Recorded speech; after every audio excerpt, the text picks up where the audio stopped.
Hello, everybody, and welcome. This is the Apostate prostate. Hello, everybody, and welcome to the show of the day. Uh, welcome to the club.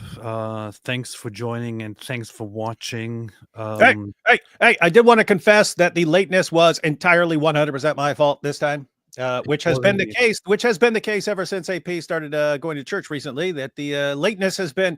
It's weird. It has shifted to me. I'm never late, and you're always late. And then all of a sudden, you start going to church, and it switches, and then somehow I'm always late. Since I've been wearing crosses, I have been early.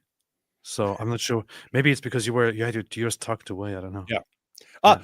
In my defense, everyone, it was for a good cause. Chris from Speaker's Corner and I both made responses to Muhammad Hijab's absolutely pathetic and deceptive attempt to respond to the Islamic dilemma. We agreed we're both going to make responses to each of his two main points. So Chris already made his a couple days ago and sent it to me, and then I finished scripting mine earlier today, and it was either try and record right before the show, in which case I was kind of rushing, but it was either that or record in the morning, but we wanted to release them in the morning, so I went ahead and recorded it. Anyway, that's why I was a couple minutes late. Excuses. But I think we're releasing them 6 o'clock a.m. my time. Both videos will be premiering at the same time. That'll be 11 o'clock for those of you in the UK. It is awesome that one of the top da'is on the planet attempted to respond in argument and is about to get absolutely humiliated. Hey, David, do you know about Yaqub? Oh, yeah. That's I mean, it's used in different contexts with the Nation of Islam and 5%ers, but the 5%ers I would hear from that Yaqub was the two-brain scientist who had two brains, and that he created white people by grafting pigskin on the black man. So he took a black guy and grafted pigskin onto him, and that's where white people came from. So the 5% Nation of Islam is a more radical offshoot of the Nation of Islam. So you got Islam, then you've got a weird offshoot, the cult, and then you've got he's got two brains. He's got two brains there under his cool fro. Doesn't he look beautiful, man? Wow, look at this. Yeah, he is. Beautiful, man. That's Yaqub. Man, beautiful Yaqub.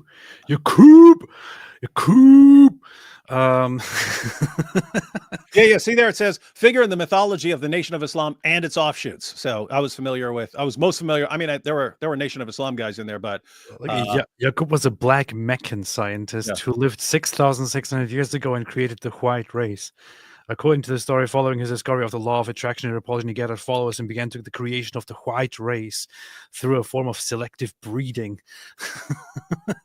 It's so funny, man. It's pretty good stuff. Nice. Probably real. Yeah. They were. I don't know how they're still doing right now, but that was the main group when I was in prison. As far as like weird groups, they were bigger than Nation of Islam. They were bigger than Islam. 5%ers. They're river. Unusually large head. Hey, you know, to be funny, I'm trying to figure out if I got it here. So I have my Bible. I think I've told you this before. But other people probably didn't hear it. I had my giant Ryrie study Bible, and I wrote with a Sharpie 100%er down the side of it. And they would always go as I'm walking by, and they go, "Hey, what you mean 100%er, man?" I go, because, you know, as a Christian, I can't be settling for anything less than 100%. I can't be settling for 90, 80, 5, 5. What would that be? Like 5%? Come on. So anyway, those are fun times. That's funny. I still don't know how they didn't beat the crap out of me, because I mess with them all the time, and they beat everyone else up and never mess with me at all. It's weird. It's a miracle. That's why. So, David, after being late and making all the excuses for being late, good at excuses. I do want to go through some of the stuff that people have been bringing up in response to me and in response to my So we can find out who our enemies are and who will be humiliated, who's going on our list. Want to find out who's on the list, AP?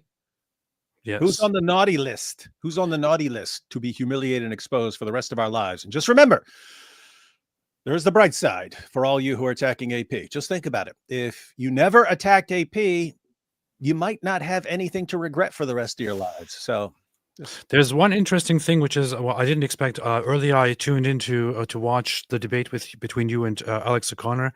I must confess that I haven't watched it. I only looked at like a few minutes of it, but I saw this bit here and I thought this is extremely offensive. Did he give us funny line? It's awesome. Let's see. If it didn't factor in the clapping, I always factor in clapping into the timing of my speeches. Good evening, ladies and gentlemen. Thank you. Or as we say in England, assalamu alaikum.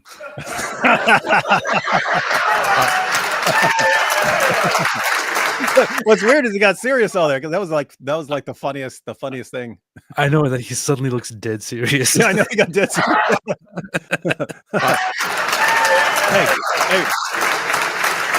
Hey, we gotta make a little short out of that. Alex O'Connor insults Muslims everywhere. I was actually surprised to see this. I mean, I was surprised to see that this is how he started. Maybe he was trying to overcompensate, or compensate for the fact that he, has recently been criticized for not criticizing Islam or for backing out of the debate because of death threats. So he wanted to quickly drop a line before moving on. I think he's. I don't know. I think he's just funny. But probably he wanted to say something just to let everyone know that he's not scared of saying something. Yeah. But no, I thought that was a hilarious opening line. It was good. It was good. Yeah. It was pretty good. Alex, funny. Pretty good. I don't think that was a joke. Yeah. Oh yeah. Alex O'Connor converts to Islam. This is the proof. Yeah. What if he was like, I'm not sure why you're laughing. Yeah. Maybe that's why I got so serious. What are you laughing about? I've converted to Islam and we've taken over the UK. It is indeed what we say in England. Yeah, David. So Sup. I saw this video by some guy named Secular Spirit. I've heard of that. I've heard of that before. It's not too big a channel. What is that? 8,000, 7,000? 7,000. Yeah, I actually communicated with this guy before. I saw videos that he made in the past about me and about others. This is an ex-Muslim atheist guy, and he is not very popular, but he's like a reasonable-ish guy, and has a generally reasonable attitude about things, and seemingly, based. Nah. I mean, seemingly, nice, good way of approaching things, even if he has great disagreements. And he contacted me in the past to talk. I actually did agree after some point that we should have a conversation, but it never really happened.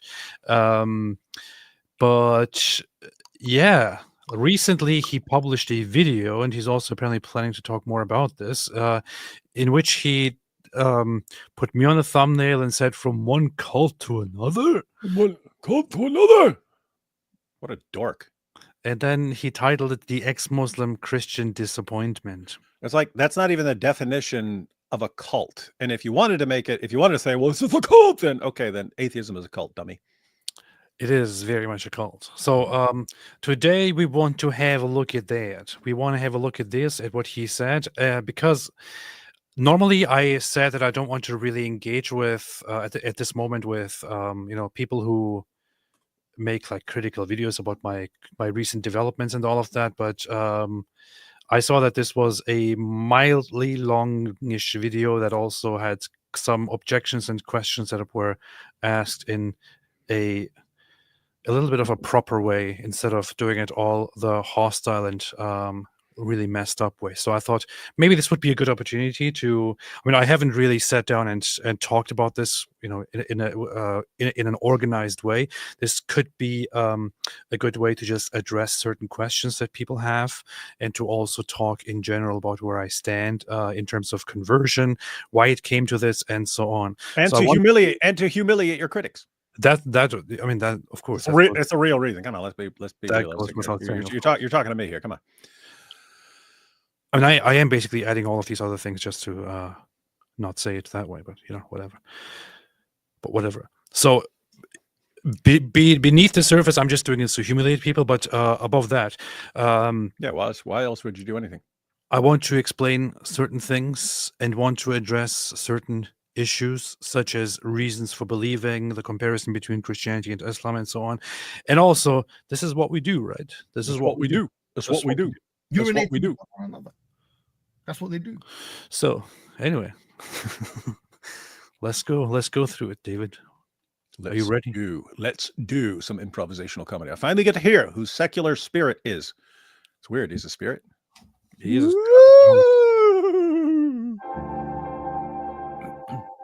Is that an owl? Here's something no one warns you about when you start creating content as an ex-Muslim. Oh, all right. Elephant. Time to pause it right here. We've heard enough. What is this bookshelf? What's your problem with this bookshelf, man? That he's got plants all over it. Yeah. One that he's trying to be like me already. No, I can't. I would say he's trying to be like you, but he probably had books before you did. He's trying to be like me. The bookshelf behind him, but he's got some crappy IKEA stuff, whereas mine's handmade, so mine's manly, his isn't.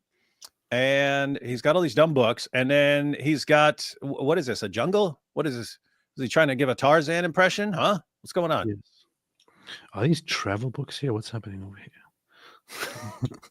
I don't know. 1001 movies. Oh, I've got the entire Richard Dawkins collection behind me, so you know I got the good stuff.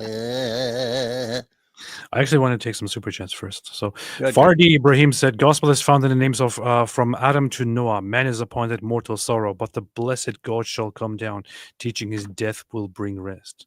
Okay. Yeah, the claim there is that if you look the name so and so begat so and so begat so and so, it actually, and you take the meaning of the name, it actually writes out a message. I've never been terribly convinced because I'm guessing there's some different translations, but we should actually sit down with someone who knows Hebrew and is not a Christian and ask the meaning of all the names separately and then see. Well, I mean, I guess you could just look up the meanings of the names ourselves, but we'll see. There actually there were super chats before we went live. Those super chats usually don't appear later on in the system here, but I can check those quickly. There are remarkably many super chats before we went live for some reason. Really? Holy Joe said the opening track to Queen's 1978 album Jazz Mustafa is concerning. Freddie sings Allah, Allah, Allah will pray for you. Who does Allah pray to? Really? I didn't know that. Well, what do you? I mean, Bohemian Rhapsody. They're going Bismillah. No, I know that. From like what was he? Algeria or Morocco or something like that. He's from. It's from Northern Africa. No, what's the place called? I forgot, man. What's that stupid place called? I don't know. He's normally from some Zoroastrian. Oh yeah, Zanzibar. He's from a Zoroastrian Pars community from India, but his family resettled to Zanzibar or something like that, where he was then, and then they moved over to the UK. So. East African Muslim state controlled by the Sultan of Zanzibar. Yeah. Yeah, I didn't know that. Jean-Michel says we are waiting AP. Abu Bakr says, in Orthodoxy, does one confess sins to a priest? Yes, you do. Abu Bakr says, AP and Dawood, who are your favorite stand-up comedians? I don't really have stand-up comedians. I don't really like stand-up comedy very much. All-time GOAT, Dave Chappelle. Used to be Richard Pryor. Chappelle has passed him. He's just as funny, but he's got more depth to it. So Chappelle. Then it's a tie between Norm Macdonald and Bill Burr. Those would be my top three there. I like some stuff that I watched from Bill Burr. I know that he recently caused some scandals among people. I liked watching Ricky Gervais and his stuff in the past. I died laughing at his stuff. But yeah, I'm not very big into stand-up comedy. Dude, on your conversion. Yeah, that's what we're doing right now. Hang on.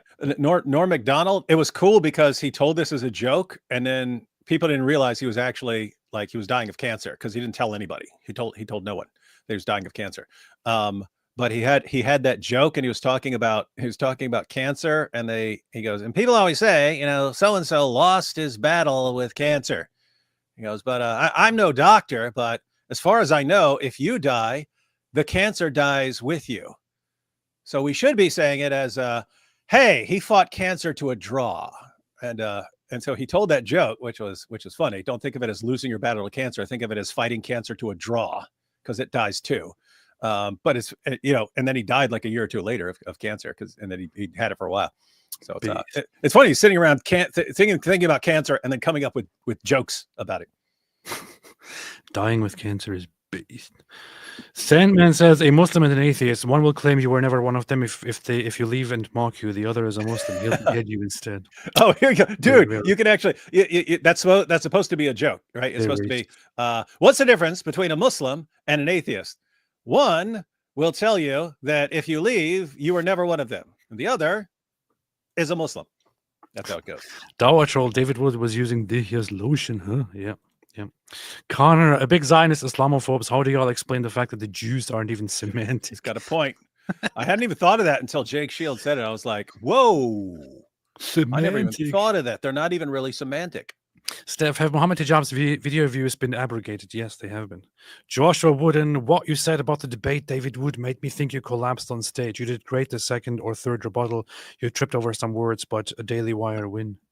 Yeah, I did. Jai said something similar. He said, I think you were too hard on yourself because you didn't seem to. I'm trying to think. I can't remember anything I said in the discussion.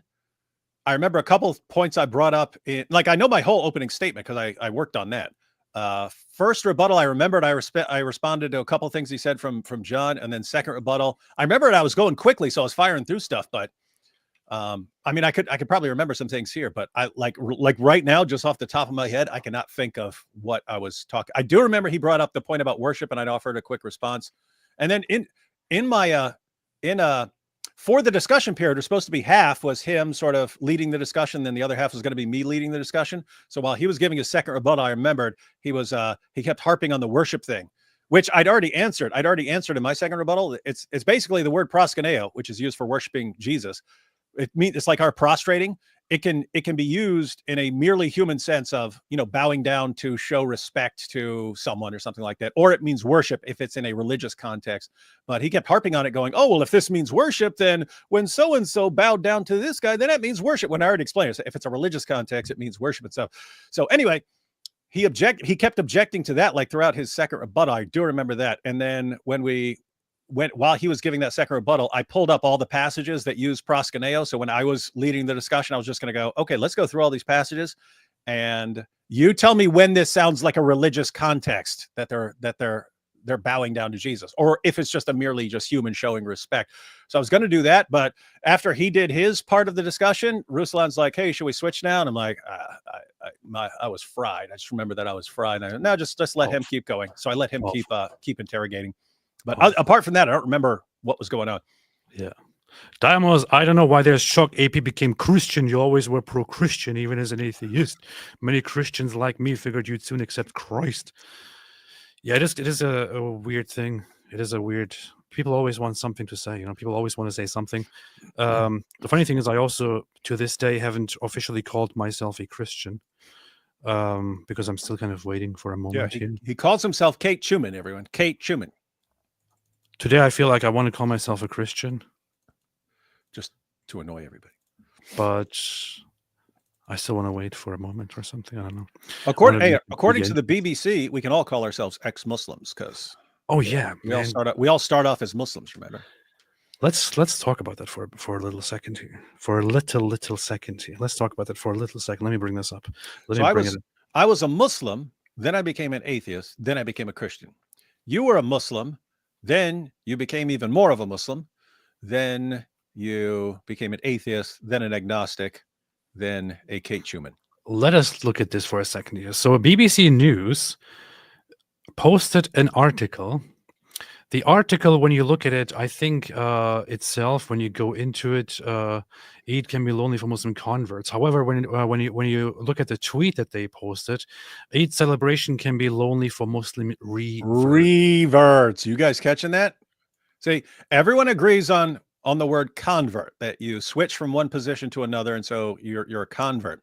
Muslims say reverts because, according to Muhammad, everyone is born as a Muslim. And then your parents turn you into a Jew or a Christian or whatever. So they believe that when you convert to Islam, you're actually going back to what you were before. And the absolutely insane part is the BBC just agreed with them. The BBC just agreed that when someone converts to Islam, when a Christian converts to Islam or an atheist converts to Islam, that person is going back to what he started as, which is we all start off as Muslim, and you've got the BBC declaring this, proclaiming that Islam is true. I mean, this is something that you will easily have explained to you in any when you ask Muslims. Let's see, for example, learn religion about Islam, revert, convert. Let's see, what does this say? Learn religion is the case for revert. So here, let's have this here. Learn religions. The case for revert. Those who prefer the term revert do so based on the Muslim belief that all people are born with a natural faith in God, in Allah. According to Islam, children are born with an innate sense of submission to God, to Allah, which is called the fitrah. Their parents may then raise them in particular faith community, and they grow up to be Christian, Buddhist, or other religion. The Prophet Muhammad said, "No child is born except upon fitrah." You As a Muslim, it is his parents who make him Jew or Christian or polytheist. So, the natural state of you, according to Muhammad, is not just that you believe in God. This article is, of course, written with a very modernist lens. It is that your natural state is submission to Islam, which means you are a Muslim. And it is your parents who then take you from your natural state and bring you to a different religion, like making you a Jew or a Christian or a polytheist. This is what Muhammad said. So it is the Islamic belief that those who convert to Islam are called reverts because they return to the natural state. Meaning, this is very, very simple. If you actually use the terminology, if you use the term revert for Muslim converts, you are thereby assuming and saying that Islam is true, because you are thereby agreeing with a truth claim that Islam makes, that all humans are naturally Muslims. So using this term makes you a Muslim. Using this term makes you approve of the Islamic belief and present it as true. And here we have the BBC taking money from license fees from UK households and pushing Islam as truth. It is. And think about something like that, because lots of people, if they don't know anything about Islam, wouldn't even notice that. But the BBC will just keep doing it, and then everyone will be doing it. And people would just absorb the idea that when someone is converting to Islam, they're just going back to the way they were born. And so it's assumed Islam is true.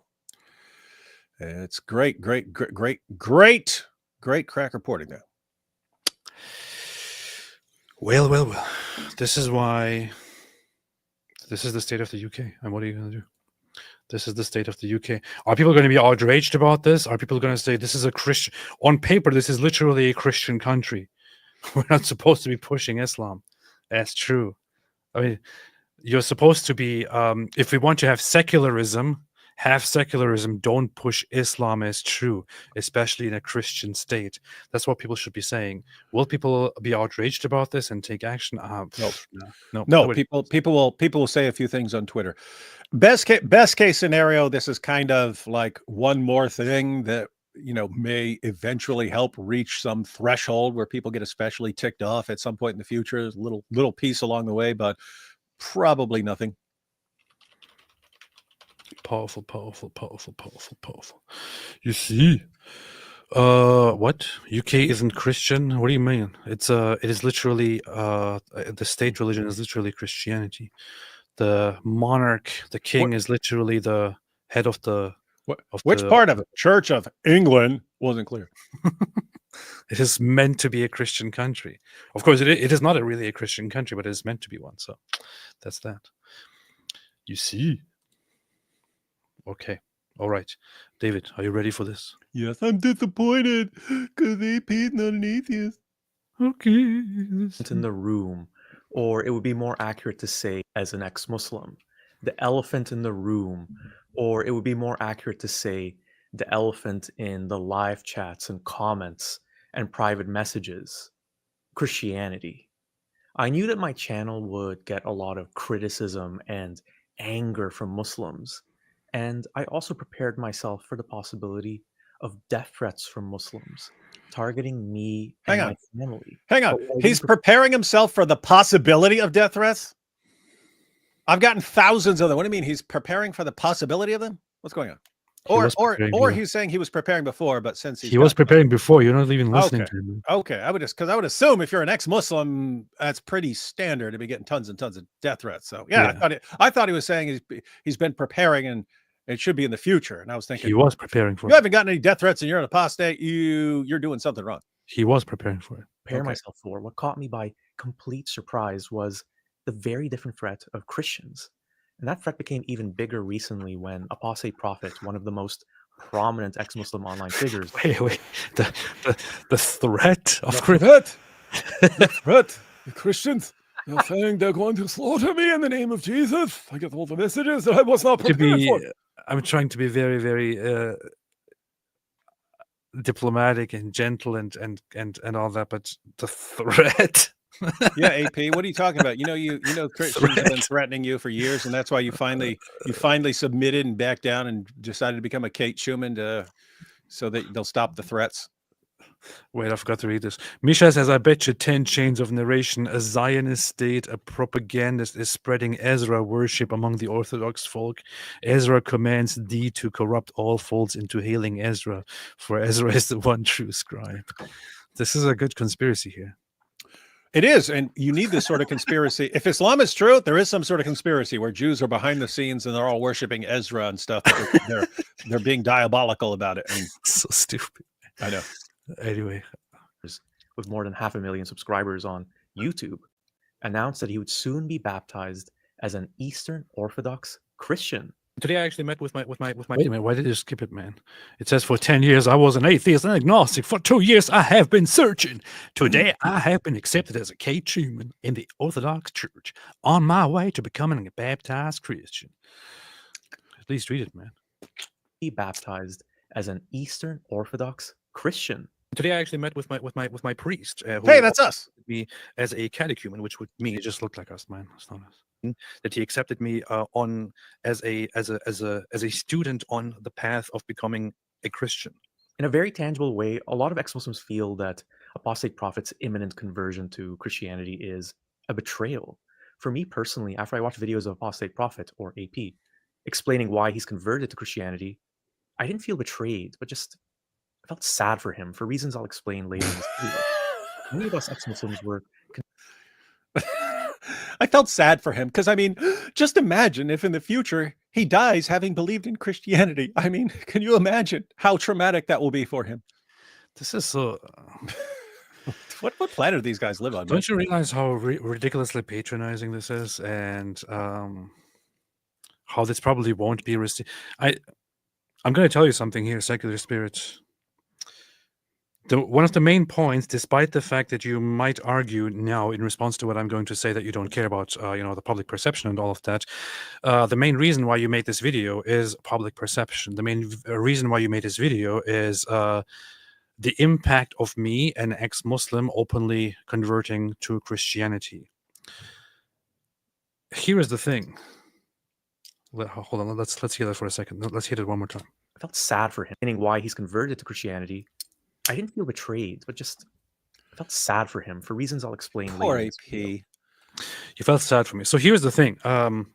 Do you think, secular spirits, that with this attitude, right, of some of you attack people like me who show interest in Christianity. Some attacked people like me for years now for not hating Christianity. I can verify that. I've seen it many times. Same thing over and over. AP, what are you doing? Why do you keep criticizing the one religion that calls for your death and not focus on everyone equally? This entire journey here, throughout this entire journey here, since you guys care so much about what the impact of what I do and the impact of what you guys do and the public perception of Muslims, who became more widely known and whose message reached more people? Don't misunderstand me. I'm not intending to make this about a competition or brag here. I'm trying to tell you that you are being completely counterproductive and not very smart and not very good about this. Ooh, and that you're not addressing what people actually hear and what people actually receive. whose message reached more people and whose message became more increasingly and unceasingly popular? Was it mine or yours? I will tell you, you all know the answer. This guy is sitting here and talking about me as the, most well-known ex-Muslim who's now converting to Christianity, and this is sad. It was obviously mine, and you guys feel kind of sad and upset and strange and disappointed about this. Maybe think about why it went this way. It's not just about me. It's not just about me being a very cool guy. Yeah, I see what you're saying. It is rather about the way that you guys are, Mm-hmm. the way that you guys always have something negative to say and always act so patronizing about what other people hold and what other people believe. Mm-hmm. This is not the way to go. Absolutely. You might initially, in resentment and anger toward religion, have this attitude of like, oh, religion bad and so on. But in the long term, this is not something that people are looking for. Okay. Yeah. So just to be clear on what AP said, you are not just saying, oh, me have big channel, you have small channel, therefore me right and you wrong. That wasn't the point at all. The point is you have all of these guys like him. And look at this guy. He's a good looking guy. He seems intelligent based on the little bit we've seen, even though he's saying the dumbest things possible. You think that's because he's clinging to his cult, his atheist cult. But he seems like an intelligent guy. He's got the bookshelves. He's got the plants. He's got a camera. He's got a microphone. He's got everything he needs to do YouTube. And far fewer people are watching him than are watching you. Now, what's going on? He seems to have all the ingredients for someone who would have a successful YouTube channel and so on. So, but everyone's watching. Far more people are watching AP. It seems like the way AP is going about things is resonating with more people. Keep in mind, we're not talking about after he started going to church and stuff like that. He was way more popular beforehand, even as an atheist ex-Muslim. The point is, why is what AP was saying resonating with far more people, making far more people watch it, making far more people learn about Islam, and causing far, far, far more people to abandon Islam than you, secular spirit, can ever dream of in your entire life? Why? It seems that something about the new atheists, that we're right and everyone else is stupid and only our group is smart and everyone else is just a cult and we're the only smart ones and everyone else is dumb. It seems like there's something about that rubs people the wrong way and people just don't want to listen to you. And there are some people who listen to you and you guys all cheer each other on and boast each other. Oh, you're doing such a great job. Oh, yes, good to do this. But it seems like the vast majority of people just aren't interested and look at you guys as a bunch of condescending narcissists and egomaniacs who sit around patting yourselves on the back for being so smart. Join our group, then you smart. You know, join we dumb. And so, yeah, I have to agree with AP on that. The only point there is you're sitting here. He's going about it all wrong. Seems like he's getting something really right, even before everyone's church. Seems like he's getting something right that connects with people a lot more than what the new atheists are doing. And that's part of the reason the new atheism is imploding. I have no idea why you're clinging to something from 20 years. It sounds like you made this video from 20 years ago when people still thought the new atheism was gonna grow and expand and take over the world, and you're gonna get your scientific utopia. We've had over 2 decades of that. None of it happened. Everyone's realizing all the new atheism did was attack Christianity. You're attacking Islam too, but Muslims aren't listening to you because they're in places where you're not reaching them. And so what's actually happening is you guys end up attacking Christianity and paving the way for Islam and getting entire like Western nations on the verge of being taken over by Islam, and people are recognizing it and they're not buying it anymore. So, dude, very much true. Yeah, I'm just saying, if this was 20 years ago, you would say this and probably get a hearing and stuff. Right now, dude, you had your chance. None of the predictions of the new atheists came true. Not one. The world did not improve even slightly when millions of people became atheists. On the contrary, it got much worse. That keep in mind, nothing I'm saying is saying that therefore atheism is not true or something like that. It's just whatever you guys thought about the impact you're going to have on the world, none of it happened. And if you guys are at all empiricists at all, if you believe in evidence at all, at confirmation and disconfirmation at all of your ideas have been massively disconfirmed about as far as actually, functioning as a society in the world. You don't know what your guys are talking about, and you're still pushing it. Why? Because you're a cult. And if anyone's offended by that, he said I'm going to say one thing, which is that when I started out, when I created my YouTube channel and I started out talking about Islam, I thought to myself that there is one thing that I definitely and absolutely do not want to do, because I saw other people do it as well, and it annoyed me so much, and I know that it annoys others too. But foremost, it annoyed me, which is looking at people who go with this whole new atheist spirit and who create YouTube channels or who create certain platforms, and who then go this whole all religions bad, all religions equally bad, all religions equal offender. I have to now say something about Christianity too because I said something about Islam. I also have to, by the way, offend Hindus so that Hindus don't misunderstand me and see me as ally. I have to say something critical about Jews now and about the Bible now and about this is a ridiculous attitude, man.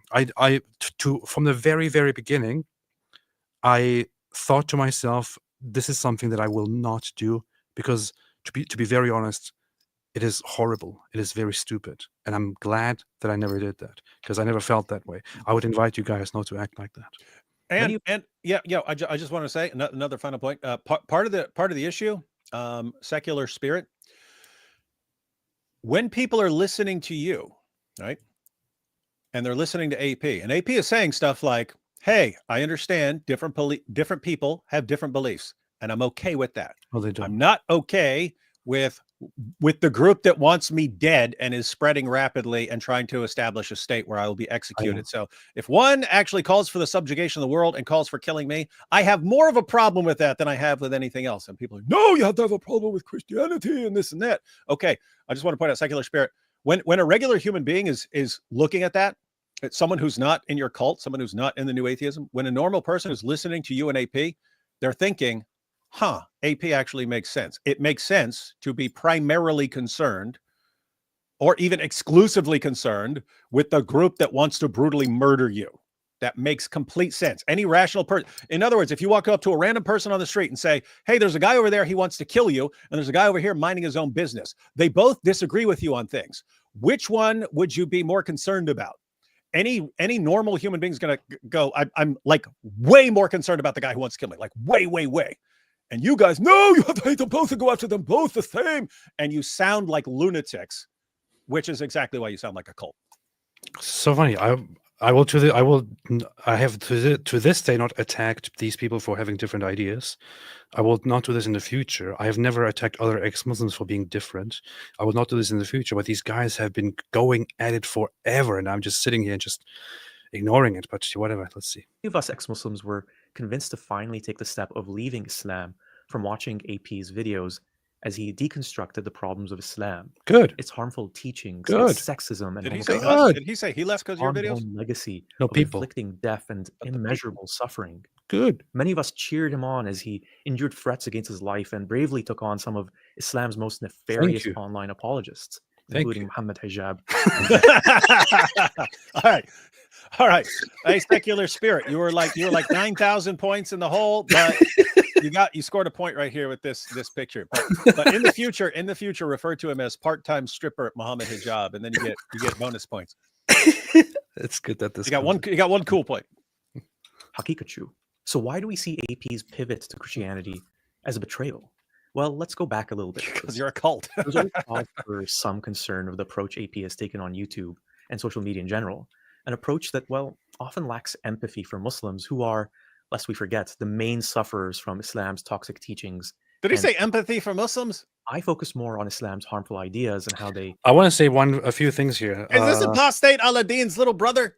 Without going too deep into it, I want to say a few things here, which is number one, he says that lots of ex-Muslims left Islam because they watched my videos, because they saw my critique, and so on. Yep. And I'm very happy about that. The thing is, over the years, I've always seen people say, hey, AP, I left Islam because of you, and I'm now an atheist. I have seen people say, hey, AP, I left Islam because of you. I'm an agnostic. I've seen others say, hey, AP, I left Islam because of you. I'm a Christian now. I've always felt happy for all of these people. Okay. I've always thought, hey, I'm very, very happy to hear that. I'm touched by that. I'm honored by that. I'm very glad to hear it. And I wish you all the best. I still feel the same way. I don't. I never thought, oh, you left Islam and became a Christian. How dare you? Or you left Islam and became an atheist. What's wrong with you? No, I mean the whole idea was of this channel to inform people about Islam and why it's horrible. I even made videos going years back, including one that was specifically about why I don't criticize other religions besides Islam. And I sat down there and I explained very, very, very much in detail why I don't consider other religions remotely as bad as Islam, and why I'm happy for anyone who converts to a different religion except Islam. So this has always been my position. I'm not sure why you guys now have a problem with me influencing people in the wrong way. Secondly, what did he say last? Let me see. Teachings and indoctrination. I focus more on Islam's harmful ideas and how they impact Muslims' thoughts and actions, rather than targeting Muslims themselves or verbal teachings. Okay, he talked about empathy. I want to say this very quickly. Wait, empathy. I have in the past, over time, I have very often said that Muslims are the greatest victims of Islam. I said Muslims are the first victims of Islam. Muslims suffer from Islam more than anyone else. I have said on multiple occasions that my greatest wish for Muslims would be to leave Islam, because I've repeatedly said that I don't want to get rid of or kill or whatever to Muslims. I want to help Muslims leave Islam, which means I care about the human, right? The human behind the Muslim identity. I want that Muslim person to leave Islam and to become something else, because leaving Islam and becoming something else will most likely make them a better person. That was my position forever and ever. I did have certain positions in the past where I said I don't care too much about mincing my words and caring about those who might receive negative backlash because of what I do. I don't care. I can't concern myself with that. And I don't care about those who advocate for violence or who hate others. I don't really care about those either. But I'm not sure what he's talking about when he says I lack empathy toward Muslims. Yeah, I just wanted to add something real quick, because we're actually very similar in that, but from completely different angles. In that you were convincing people to leave Islam, and some of them were becoming atheists, but some of them would become Christians in one way or another. And what you're told is, shame on you. This guy left Islam but became a Christian. You're doing it wrong. Everyone has to become an atheist, or you've failed. I was doing the same thing, in the sense that I was going after Islam for years. Some people would leave Islam and become atheists or agnostics, right? And people would say, but David, you're leading these people out of Islam and some of them are becoming atheists. They didn't become Christian. Guess what?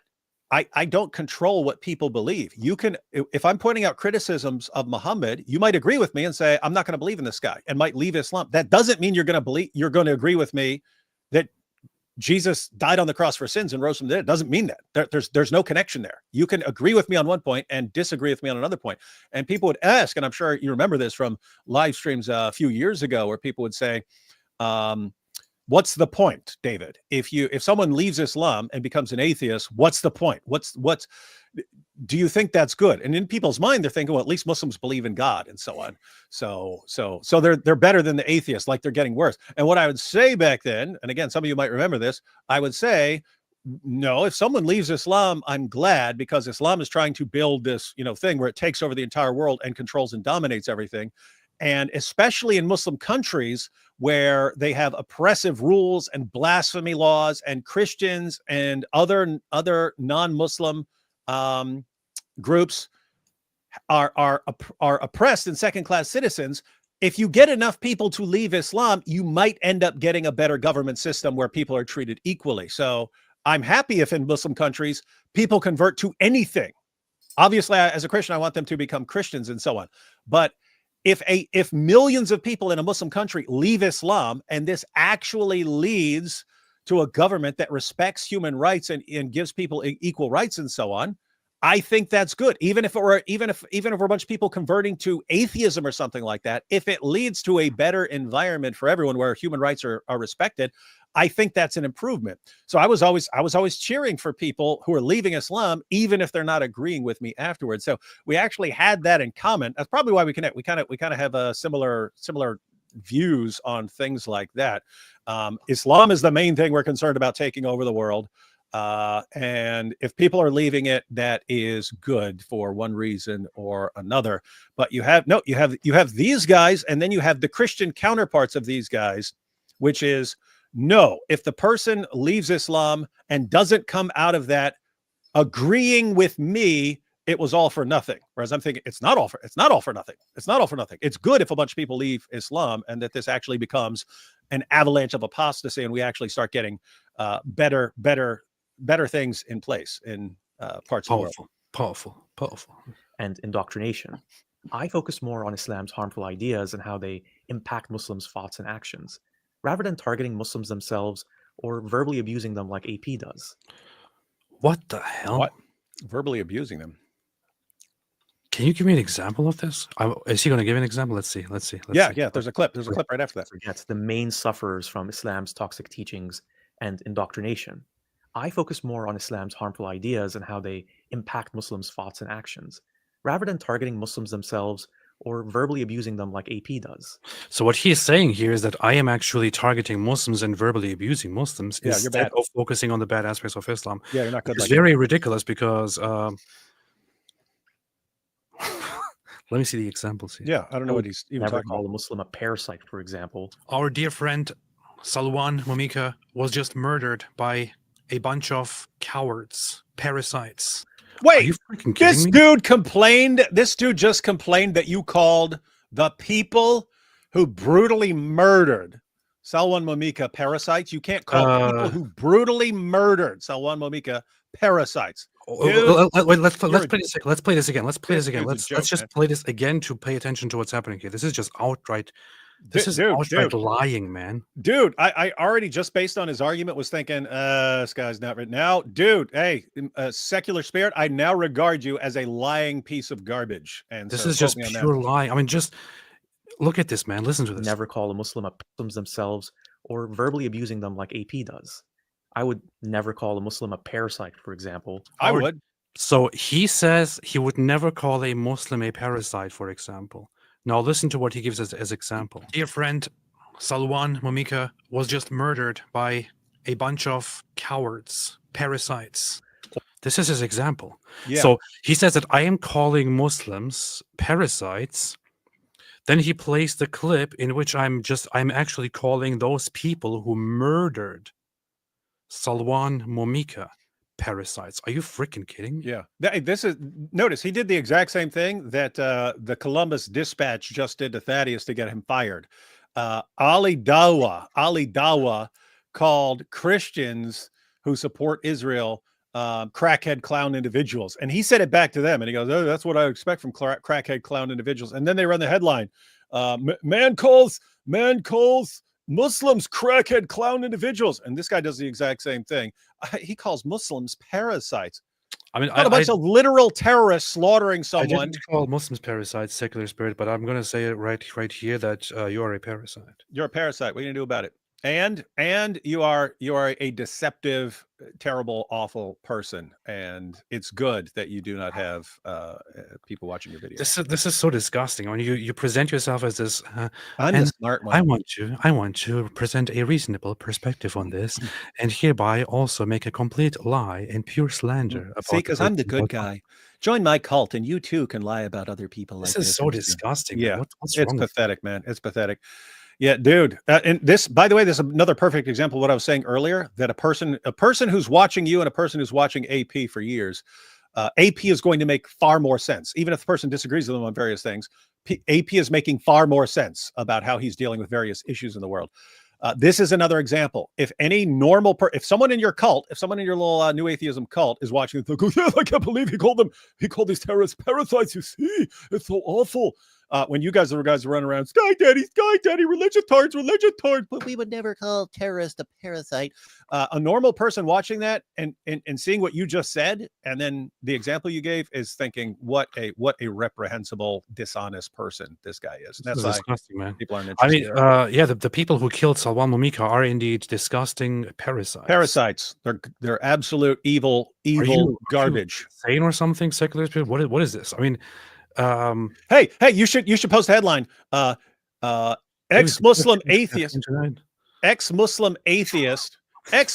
atheist defends murderers of Salwan Momika. That should be the headline. Got that? Ex-Muslim atheist defends murderers of Salwan Momika. Because guess what he just did? He said, don't call these guys parasites, even if they just killed this guy, right? So he's defending it, right? So you could defend it. But would you like that to go around about you, secular spirit? That you're the guy who defends the murderers of Salwan Momika? David, did you have too much caffeine today? Oh yeah, I've been chugging it. I'm almost out, and we're only an hour into the show, and I almost drank all my coffee. You got to be easy on the I'm just saying. Think about. I do feel pretty hyper right now. That is weird. Never call a Muslim a parasite, for example. Our dear friend Salwan Momika was just murdered by a bunch of cowards, parasites. Or tear the pages of the Quran, like AP has done. I wasn't going to do it. Helps normalize criticism of Islam, but also likely stops many Muslims from listening to AP's valid. Did you hear this? Hey, who gives a damn? Hey, did you just hear what he said? That's what I was hearing for years from Christians. David, the way you're making fun of Muhammad and the Quran, no Muslim will ever listen to you. They'll never listen to you. People project their own ideas onto other people and don't realize. And I'm sitting there thinking, what do you mean these guys can't stay away? Who cares, They man? can't stay away. I mean, look what secular spirit just caused. Why did we start this? We had Ali Dawa coming and saying to thousands of people that people like me who leave Islam and spread corruption by spreading it deserve to be executed, and that he would be watching and would be proud of that. And then we had Muhammad Hijab attacking us and our families and sending Muslims after us and threatening us and so on. In response to which we then ripped up the Quran and said, hey, if you guys are going to do this, we're going to do that. And I said specifically, are pieces of paper really worth more than human lives? You need to stop justifying and normalizing this horrible, murderous behavior if you don't want us ripping pages of the Quran. And here is this guy stepping in for the Muslims and saying, oh, it's very bad to rip the pages of the Quran because Muslims will stop listening to you. Yeah, first of all, bull. They don't stop at all. Yeah, second, he's massively misleading again. I mean, he's making it sound like one day we just decided to rip up pages of the Quran. No, you had the Dawah guys launching a campaign telling their followers that they're going to, that what they have to do is stalk people's wives, stalk the wives of ex-Muslims, find them online and brutally threaten them with threats of rape and torture and abuse. And that this was how they were going to silence critics of Islam. Instead of going after the critics of Islam, they go after their wives. They go after their families. And we said, we are making you stop this. We're going to make you stop this. And if you're going to go this route, we're going to rip up the Quran over and over again until you stop. And what happened? They backed down pretty quick. Behind the Veils account? I don't know what this is. Behind the Veils account. Did you know Behind the Veils? What is this? I don't know. I have no idea what this is. Never heard of that. But saying that there's some information about Muhammad Hijab and abuse and stuff. I don't know. But by the way, little side note, that would make sense because remember Hijab, or what was it, a month or something ago, and he was going, dude, just so you know, I have on credible authority that Elon Musk is plotting to come after me and that he's going to frame me. And they sent me a message saying, if I do not do what they say, then they will frame me for a crime. And I have all of this on record. And all of us are sitting here thinking he's pulling an Andrew Tate. He knows he's about to be investigated and exposed for something. And so he's like preemptively saying it's Elon Musk setting him up, which is like so incredibly stupid. But this would actually make sense if he knows that he did something with it. Keep in mind, I don't know anything about whether this is true or false or something like that. I'm saying it would make sense if he's got something where he's going to be in trouble with one of his second wives or something like that. And then he wants to make it look like it's a Matrix attack. Yeah. Abraham Harp says AP and Davy y'all go back and forth arguing about the most obvious false prophet is, and then fail to mention Mike Winger, amateurs. Well, we've already said that he's not a false prophet. He's just a terrible person. Joshua Wooden, for one of the worst AO debate performances I have ever seen, besides Assalamu alaikum, seems he also adopted Dawa level arguments against the deity of our Lord. I haven't seen it. I can't say anything about it. But David is going to review it because I'm not going to review it. He saw the debate. Mark H. Debate was boring. No one defended child marriage or asked what the other person's father accomplished, or even prayer for Muhammad. No, I don't even know. I don't even know if I'm ever going to go. I've never watched like the vast majority of the debates I've done, unless there's a reason where I'm looking for something. The thing I'm going to do is my opening statement. Now that I have, because I was interested, because that's how things look to me, but I don't know what the criticisms are because people don't use that argument. And so now that I heard how an intelligent atheist responded, most of his opening responses didn't have anything to do with it. He eventually got through some responses, so I'm going to put out the video I'm going to make I'm going to revise the argument in light of his criticisms to make it stronger, and then I'll get more criticisms, and then I'll revise the argument again to make it stronger. That's good. Do it. Zenith says maybe after AP obtains Christian followers, he'll revert to atheism. You're such an idiot, man. Do you know that for most of the years that I have been active, the majority of my followers or subscribers were probably Christians? What exactly is your point? Are you dumb or something? I don't want to be insulting, but yeah. Here, yo. I glanced over at his page when I pulled him up, and people are saying in there, it's because Christians give AP super chats and they give him big super chats. Of course, he's converting for this. And isn't it amazing? Because they do the exact same thing Muslims do when someone converts. It must have been. I have been wearing this here for. It must have been for money or something like that. I have been wearing this here for I don't know, for more than a month, for 2 months, maybe. I don't know how long. This is a prayer robe. This is an Orthodox Christian thing. It's a prayer robe. I'm reminding myself to do prayers every day, and I'm not doing this to point out that I'm so devout, humble, and doing things. I have as soon as I announced that I'm going toward Christianity, I announced that I'm going toward Eastern Orthodox Christianity. Right now, here's the funny thing. This is not meant to be a defense of myself, but just to point out the stupidity here, or to the inconsistency at all that.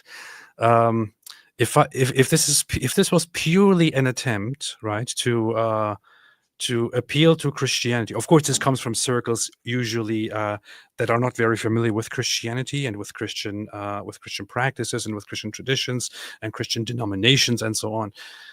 If I was purely making an attempt to appeal to Christians who are, supporting me or who would support me and so on, I wouldn't go and pick Eastern Orthodox Christianity out of all of those things for multiple reasons. The reason number one is that Eastern Orthodox Christianity has never been the most popular way or tradition of Christianity among my subscribers. In fact, I usually see Protestants or non-denominationals, and then Catholics, and few Orthodox Christians. Why would I try to appeal to people and then go for the least popular option of the ones that I see? Second reason is Eastern Orthodox Christianity is actually very practice heavy and very tradition heavy and very worship heavy compared to even Catholicism and compared to especially Protestantism. So you could argue that I actually picked the most intense or most difficult way of Christianity if I picked the Eastern Orthodox way. Why would I do that? Yeah. And I have to just add, people who say that sort of thing always sound like complete idiots to people who know you. It was the same thing when Muslims would say, Nabil, he became a Christian because he got paid, or the Jews paid him, or he never believed in Islam. He was always a Christian. He just pretended he's a Pakistani Christian. It's like anyone who is within 100 miles of this guy knows you sound like a complete idiot for saying this, because people know him, know he took it very seriously. And me, I was there, and he was arguing for years and so on. But it's similar with you. Anyone who knows you and actually sees you along the way and seize the thing that are causing you to look into things more and so on.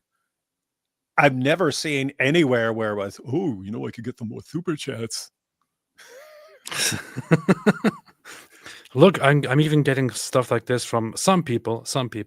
Orthodoxy is not Christianity, which is which is a very weird thing to say.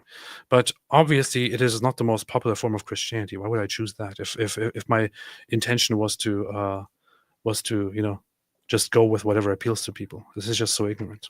Joshua Wooden, Avery's Q was the hammer in the coffin of that debate. Glad he is on our side, the side where Jesus is Yahweh, the only begotten Son of the Father, two powers. I must say, Avery is a beast. And he is. I recently watched yeah. the video. I watched the video. That should be its own video. Where he was on CBN. They actually interviewed him. It was. I sat there and I was fascinated by it because I think he is a fantastic speaker for Christianity. Yeah. And like if people wanted to ask me about what's wrong with Islam, and why Islam is worse than Christianity, why Christianity is better than Islam, why Christianity is right and Islam is wrong. In all of these, if I saw that Avery is somewhere nearby, God Logic, I would say, I would rather him say it, because the guy is a beast. He has a very, very good way of putting things in a concise, in a logically sound, in a very good way. I really like to do it, and I hope he grows more and more. Yeah, and he did. He got up and he crushed Alex. So it was awesome. And what's crazy is it's something I knew and just wasn't even thinking about. And he got up there and schooled Alex. And yeah, Avery, totally awesome. And it's something, I mean, I've really been looking for it, because really been looking forward to this happening, because I was always thinking, okay, me and my generation, we're getting older and older and older. Someone else needs to be stepping up, and we need some young guys who are sort of growing up, not figuring this stuff out later in life, but actually like growing up in doing this when they're young. And so seeing Avery, lots of the young guys at Speaker's Corner now are really awesome. And so very cool that we got this young generation who are super smart, super quick, super energetic. They know all the technology. They know all the platforms. They're better at it than the older generation is, because they're growing up in it. And so it's awesome stuff. And I look forward to these guys making all of us older guys completely obsolete. And once I'm completely obsolete, I will be happy being a cheerleader for the rest of my days, just cheering the rest of these guys on. I still got some more things to do for the next couple of years, but I will be made obsolete by people like Avery, and that is a good thing. The Actmas says, AP, the Jews will make you richer. Dude, I was very close to Judaism. I was almost converting to Judaism. Because the Jews were giving many super chats. But I ended up converting to Christianity. Obviously, the Christians outbid the Jews. So yeah, all the stereotypes are wrong. So you guys should have kicked in more shekels. You could have had him. Could have had AP. Coffee House Dialogue. The funny thing is, I went to meet up with Matt Fred, and we recorded a thing together for his show, which is supposed to be out soon. There, as I was bringing up my journey and my getting close to Judaism and all that, the funny thing is, he said, "You know what? Actually, the whole Jewish attitude of not inviting you makes me want to be one of them." And I'm like, exactly, that was exactly what I felt like. They're not inviting me. So I'm like, why would you not? Why don't you want to have me? I want to have you. It's like, it's funny. We talked about that briefly, like both of us having the same attitude in response to that. But that is the funny thing. I spent lots of time with Jews online, Jews outside, interacting with Jews and all of that, and all they have about it is just, hey, we don't really care what you believe. We can be friends and allies, and that's it. It's pretty powerful. Thoughts on the disputes between Moscow and Constantinople? Not doing it. Also, secular spirit is a misnomer. Congrats on your journey. Thank you so much. I appreciate that. But no thoughts on the dispute. Disputes are not for the layman, let alone a catechumen.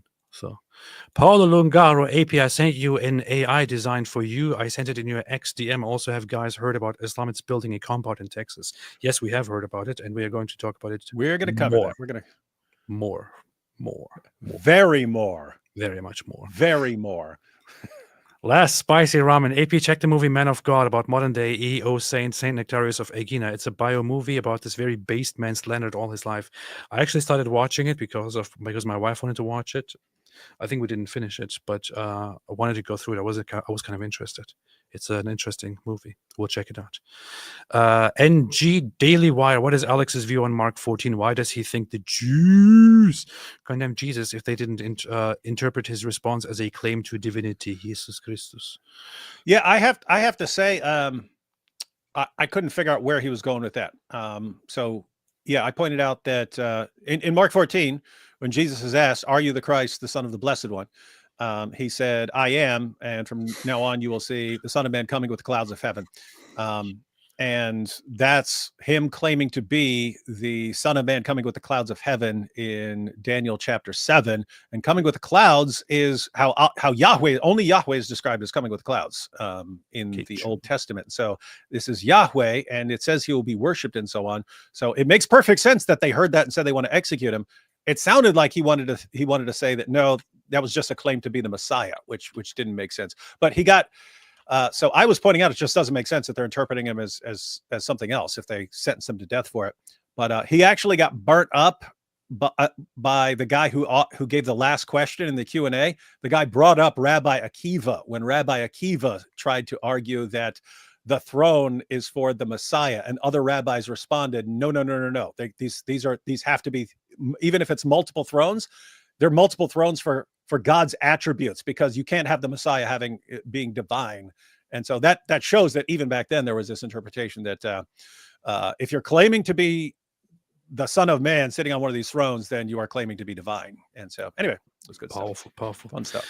Powerful. This super chat just reminded me of the ICXT, just reminded me of a recent session as I'm in church listening to our priest after the service. He's speaking to catechumens and explaining different things. I'm just I'm so dumb.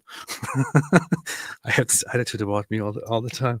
He's like, he's speaking to us, and while he's speaking, so priests do this thing with their hands, where they do like this sign, which is meant to be, it looks like a gang sign, man. ICXC, and like he brought this up, and he said, and why do we make this? Why do we do this as priests with our hands?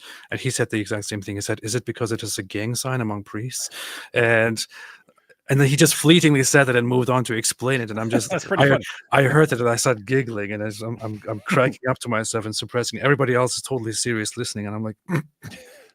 Dude, that's what it seemed like, because you're like, because I didn't know that when you said it. I was like, oh, it'd be cool if like priests were the original like gang sign dudes, and other people picked up on it, like, hey, we could do that too. Yeah, but it is meant to show, I think, ICXC for Jesus Christ. So hey, you ever see that Ali G clip where he's talking to the guy who's an expert in gangs, and he goes, "Yo, I was coming out the hotel and there was these guys and they was flashing gang signs like real fast, right? And the other guy, him, was flashing the gang signs right back. So what was I supposed to do about that?" And the guy goes, I think that was probably sign language, and that one of the people were deaf." and then he goes, "Oh, so it's lots of deaf people in gangs then." Yeah, let's see. Michelle, him aging Jesus in nature, God not seeing ontological implication was odd. You did well, David Wood. Praying for you, IP, and love to you, babe. That's good that people were saying things were good. I thought the opening statement, I thought I had a way stronger argument, and then the rebuttals I thought went well. But man, again, I felt totally fried in that. So it felt really bad afterwards as far as the discussion period. So anyway, people are saying they thought it was fine. So let's go through this, and then let's go rapid fire through this and finish it right now. We've got more clips of you being. We should be done in 10 minutes here. Over the years, another cause for concern was AP's frequent collaborations with David Wood, apologist who he has done countless live streams with, and who he even recently went on a trip to Israel with. a trip that may have contributed to his eventual. Don't go to Israel. Things where somebody like me does not believe in God, in the divine. But when I'm here, I don't know. It feels like I don't know. I feel like I'm close to it. Like something is. I don't know. Something is there. It feels very overwhelming. What can I say? I don't know. I'm so happy to be. AP's close. This is so rude because David published this. I didn't publish this. Yeah, that's funny. Yeah, I guess Jerusalem corrupted me if you want to look at it that way. Yeah. Can you imagine this? It's like, Oh my goodness, I can't believe that people go around doing different things and things that might actually impact them and so on, instead of sitting in their room whining about religion all day. Jerusalem really corrupted me, man. Jerusalem corrupted me. How could I go there and be corrupted? Look at them Jews praying at that wall. Look at that right there. That corrupted me, man. That made me a religious man. Close relationship with David Wood is something that I focused on in a video last year. The link is in the description below. is he a secret Christian? This dude's a I actually, dork. no, I actually watched the video and he was actually joking about it, and he said, Oh, okay. I'm not saying he's a secret Christian. So that was actually kind of fun. Had been seriously wondering for years, is AP a secret Christian? Now, I didn't actually Wait, what? be wondering the description below, Who's wondering? which jokingly asked what some people had been seriously wondering Oh, what some for people. years, is AP a secret Christian? Now, I didn't actually think that, and I'm not opposed to ex-Muslims or any critic of Islam from doing videos of Christians. AP is free to collaborate with whomever he chooses. Oh, thank you. Oh, thank you. We're so glad we got your approval for that. Thank you. Thank Now you so we much. can- I was concerned, man. I was really worried. But Yeah, thank you I was so much. like, oh gosh, what if he says we can't? What if he says we're not allowed to do shows together, and that we just have to, Thank you so be much, completely separate, and all atheists need to move to Antarctica and stuff and develop a little colony where they won't be influenced by anyone just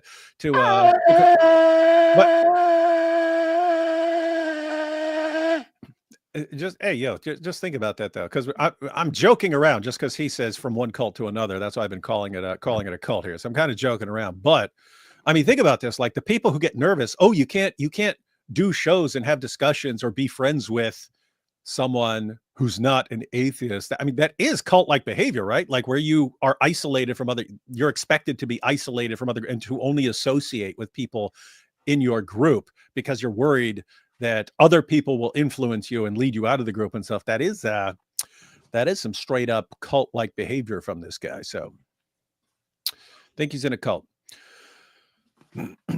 That's true. Man, I saw you rocking that thing. I couldn't find mine, but I find this. So I guess I'm just gonna have to put this on now. He forced us to. You did. You brought this on yourself, dude. You see, they're gonna get hurt. You're gonna get hurt now. We didn't want it. We didn't want it to come to this, but you brought this on yourself. I didn't want to do this. Anyway, it's too difficult to. Yeah, I would have to do that beforehand. Concerns had to do with the substance of the collaborations. In the dozens of videos I watched in researching my video last year, I pretty much almost never saw AP point out to David Wood or Wood's Christian subscribers something that I and many ex-Muslims and ex-Christians understand very, very well. Islam and Christianity share a lot of the same problems. I went in depth on what those shared problems and harms are in last year's video, so you can watch them there. Is this just him advertising his old videos? Both Christianity and Islam operate through fear, convincing believers they're incomplete with God, the ultimate FOMO, fear of missing out. Heaven is promised, but hell lurks behind the offer, making rejection of God seem like rejecting love. So, concepts like original sin and divine surveillance breed guilt and self-loathing, especially for those who doubt. Divine surveillance. This dude, no one's gonna watch you, dude, and there's a reason.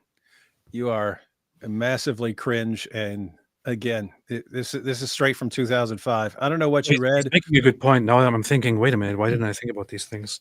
Why didn't I think about this? It makes me think maybe I did a wrong decision. Maybe I need to go back and be an atheist again. Yeah. I mean, think about this. Well, why can't they be like us and we just run around screaming, "Sky Daddy, Sky Daddy, Sky Daddy, Sky Daddy"? Everyone's a religitard but us, so let's separate from all of them and not interact with them. It's like, dude, get a freaking mirror, you cult. I have to say one thing, which is that there is one thing that I can actually sympathize with here, which is that when he talks about when he talks about hell no, when he talks about hell and he talks about going to heaven and to hell and being afraid for the afterlife and so on, like there is an aspect of it that I can kind of sympathize with, which is that throughout my life and especially my recent journey, I have never really felt like it's a great thing to push the whole hellfire narrative. And I know that some people, especially coming from certain churches or coming from certain places, think that it's actually a very, very good thing. I personally don't think it's a good thing at all. I think like if I hear more about hell, it just makes me want to go away from there, because I just, even at this point, at this moment, despite my agreement to the traditional narrative and the traditional beliefs and doctrines and so on, I have my reservations about God's plan for all humanity in the hereafter, in the afterlife, and so on. Now, first of all, direct, literal, actual hellfire is a debated thing in Christianity. Even in the Orthodox Church, for example, it is the idea is not that that people go to an actual literal hellfire where they are then burned and roasted and served as chicken or something like that, like in Islam. It is rather that it is an eternal state of consciousness, which would be an eternal state of consciousness of bliss or of torment, depending on how you receive or how you respond to the love of God, for example. Like that is the Orthodox perspective. In my opinion, where I stand right now, I obviously don't want to make any analysis on what is the right teaching and what is the reality and all of that. I personally would hold what certain people, teachers, church fathers, and others have held throughout history, which is that while we acknowledge what the text says, I would have hope in the eternal wisdom and the eternal mercy of God for all mankind in the end. Like that is where I leave it, and I don't have to further state anything on or further adopt any idea on what God is literally going to do to people in the afterlife. It's completely understandable. It's completely okay to say, I accept what the scripture says. That said, I also put my hope and my faith in the eternal wisdom and in the eternal knowledge and eternal mercy of God. That's it. I have hereby not contradicted and not opposed any scripture nor any traditional doctrine of any of the apostolic church or anything like that. So completely fine. And I myself personally don't operate on the idea of going to heaven or hell in the afterlife. My conversion to Christianity, and I guess I can call it a conversion at this point, I'm very much becoming a Christian and praying praying every day, is very much not based on the afterlife. It is rather based on my current state in this world, my journey through the world as a Muslim, as an atheist, as a Christian, and the comfort that I find in accepting Christianity as true, in accepting the idea of God as true, in accepting the Bible, the New Testament as true, and accepting Jesus as my Lord and my Savior. There it is. I've said it. So that's basically where my stance is. I don't really concern myself at this moment at all about with afterlife and what God does to people and so on. Like, honestly, I'm not worried about it. I'm not concerned with it. I don't think it really moves me. I know that for other people, it is a rather appealing narrative. It is something to focus on. For some people, eschatology is something to focus on, something that something that moves them, something that they care about. For me, it really is not. For me, what really matters is how the faith and the practices affect me right now, how I live with it, the impact it has on me and on the world, and so on. And of course, I would have to accept in the end Christianity based on whether I eventually and essentially believe that it is true or not. And I would say at this point, I am very, very much of the faith that it is true, which is why I'm very, very much ready to call myself a Christian. So that's that. And if you have a problem with any of that, secular spirit, you have our full permission to cry us a river, Mr. Overlord of what everyone else gets to believe. That's what they said. That is what they say. That's what they say. That's what they say.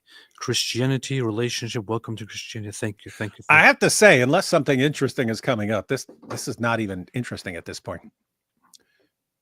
I mean, but let me put it this way. If you said, what's some atheist straight out of 2005 going to argue about AP becoming a Christian after leaving Islam and becoming an atheist and so on?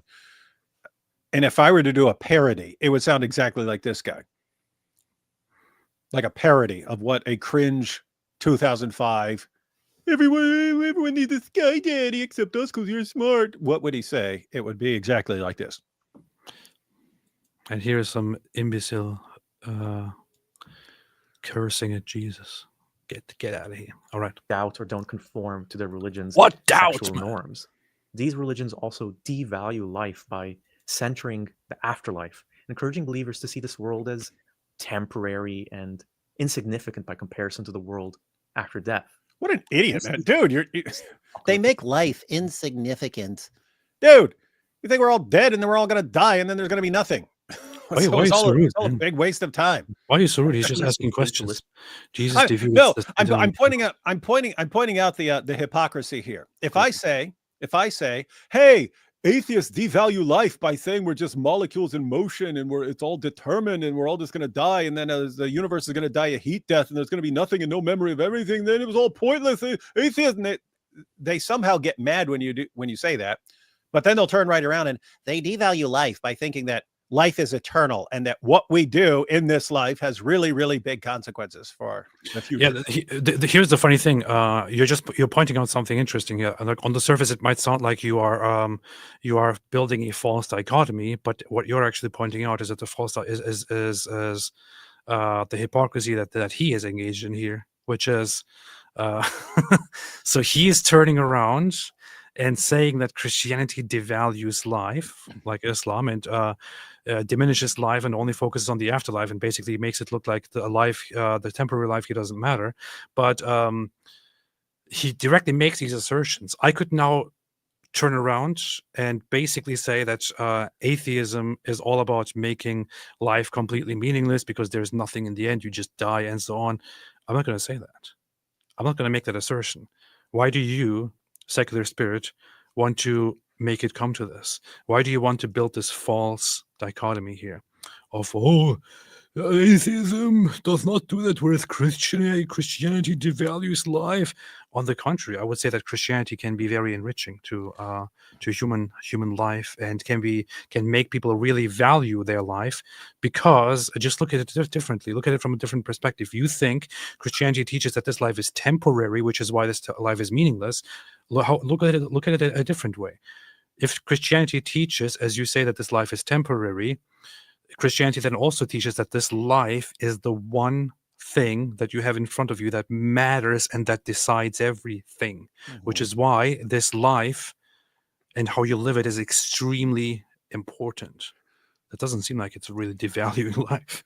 Yeah, and if you kind of look at the big picture, I mean, given the atheist view, if you want to talk about devaluing life, if we're just going to talk, you've got this big universe and you've got this tiny little speck that is our entire galaxy in the universe, and then in that galaxy, you have this little speck of dust that is our sun. And around that, you have this little dot that is our Earth. And you have these little blobs of cells crawling on it that think that what they do is important. It looks like a cosmic joke from an atheist perspective, that you're a blob of cells, you're there for a blink, and then you're gone, versus you are created in the image of God for some really great, awesome things. Point is, you can't leave stuff like that out when you're saying this one demeans life, unlike ours, which makes life great and important. Important how? What a dope, man, dude. How are you watching this? This is like the worst, man. This is the best thing I've seen in my Like, entire what life. what has he said that is even remotely within 1,000 miles of being a good point? This is An the best important thing. point. Lil Gato says, AP, just curious, why do you support Israel and why do you believe that they are doing nothing wrong? My question to you, Lil Gato, is why do you believe every single thing that Israel is doing is wrong? Go ahead and answer that, and you will have the answer to your question. Yes, and Lil Gato, why do you want all Jews exterminated? Yes. Why do you want all Jews to be killed, and why do you think that Israel has to be nuked? Yeah, why do you come on here and say those sorts of things? Yeah, it's terrible, man. Get a grip. Awful. It's the worst thing ever. Real world harm. Just look at how both sides of the Israel-Palestine conflict use religious prophecy to justify and even celebrate violence. Both religions. Wait a minute, man. What? His example for that is this: Israel in end time prophecy. Did you really just take one single small perspective and use it as your example that Christianity devalues life because some people use end time prophecy for the Israel-Palestine conflict? Are you freaking serious, man? This is so dumb. Dude, what are you doing still watching this? Like, super chats are way more interesting. Relying This on guy- blind faith rather You than might say evidence. something interesting. Christians accept Jesus' resurrection without real proof, and Muslims rely on circulating. What a dork, man. And because both systems Without rely real proof. on And by real proof, I mean what I would consider Right. proof, Others. as opposed to me, Reinforcing who just, very I have real proof for my stuff. centuries of violence and division.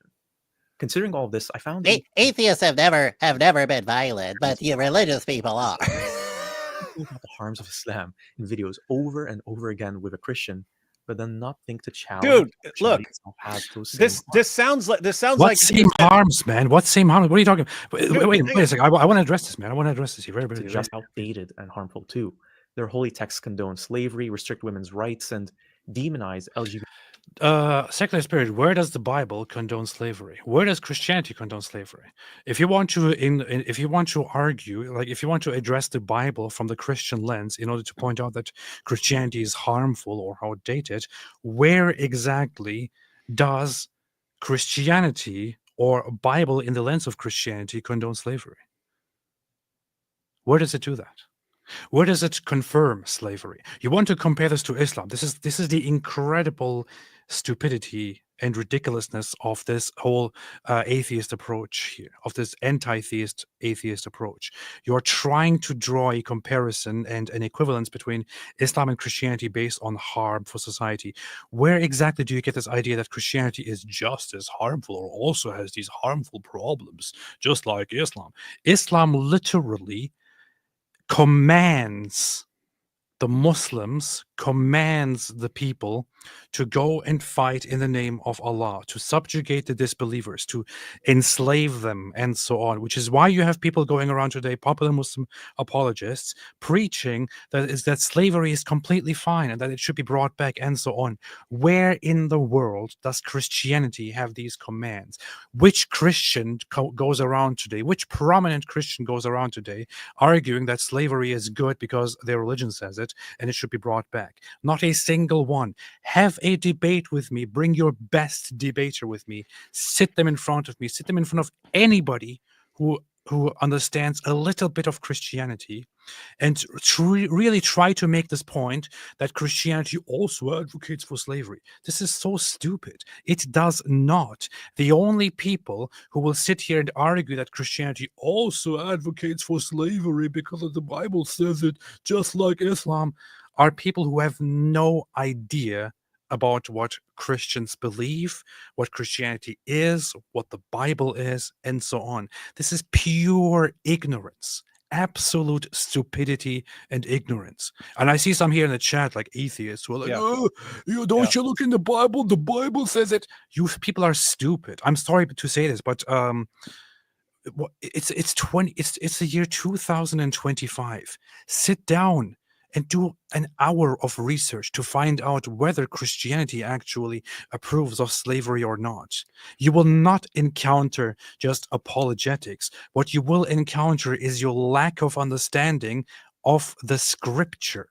The scripture does not advocate for or condone slavery. It does not do that.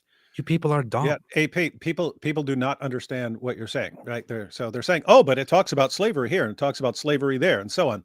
That's not the point AP is making. There are certain things that are taken as historical reality, like it's saying submit to pagan rulers in the New Testament stuff. Doesn't mean like this is a good state of, this is an ideal state of affairs or something like that. Jesus specifically said that God allows things because of the hardness of people's hearts. In other words, he understands what's going on in a historical period and allows certain things. What do you have actually in Christianity and in Judaism as well? You have that human beings are created in the image of God. You have do unto others as you would have them do unto you. These are the ideas that are inserted into the system that eventually lead to slavery being abolished. And you guys have nothing but contempt for those ideas, even though those are the very reasons that you guys oppose slavery. Keep in mind, for centuries, thousands of years, it never crossed anyone's mind that slavery is wrong. You guys living in Western nations that have been massively influenced by Christianity, where did you guys come up with the idea that slavery is wrong?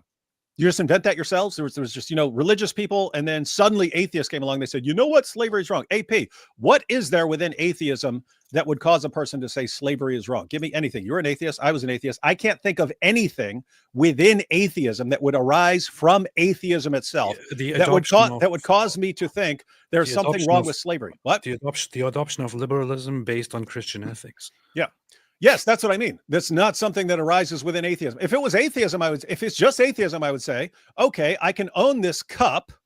I can own a cat. I can own a dog. I can own a plant. Why can't I own another human being? Why would there be a problem with owning another human being?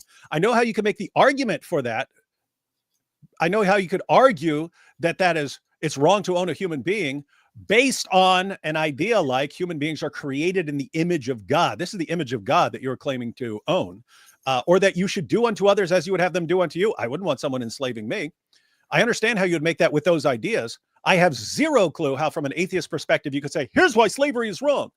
And there's nothing in atheism that will give you that idea. You guys absorbed that idea from Christians who came before you, and you attack Christianity, but don't attack the values that gave rise to these things. And then you think you're the champions of the values, and you just sound like idiots, guys. You sound like morons to anyone who's actually thought through this. In Christian history, there were Christians who advocated, who defended the institution of slavery, based on the idea that the Bible does not outright ban it.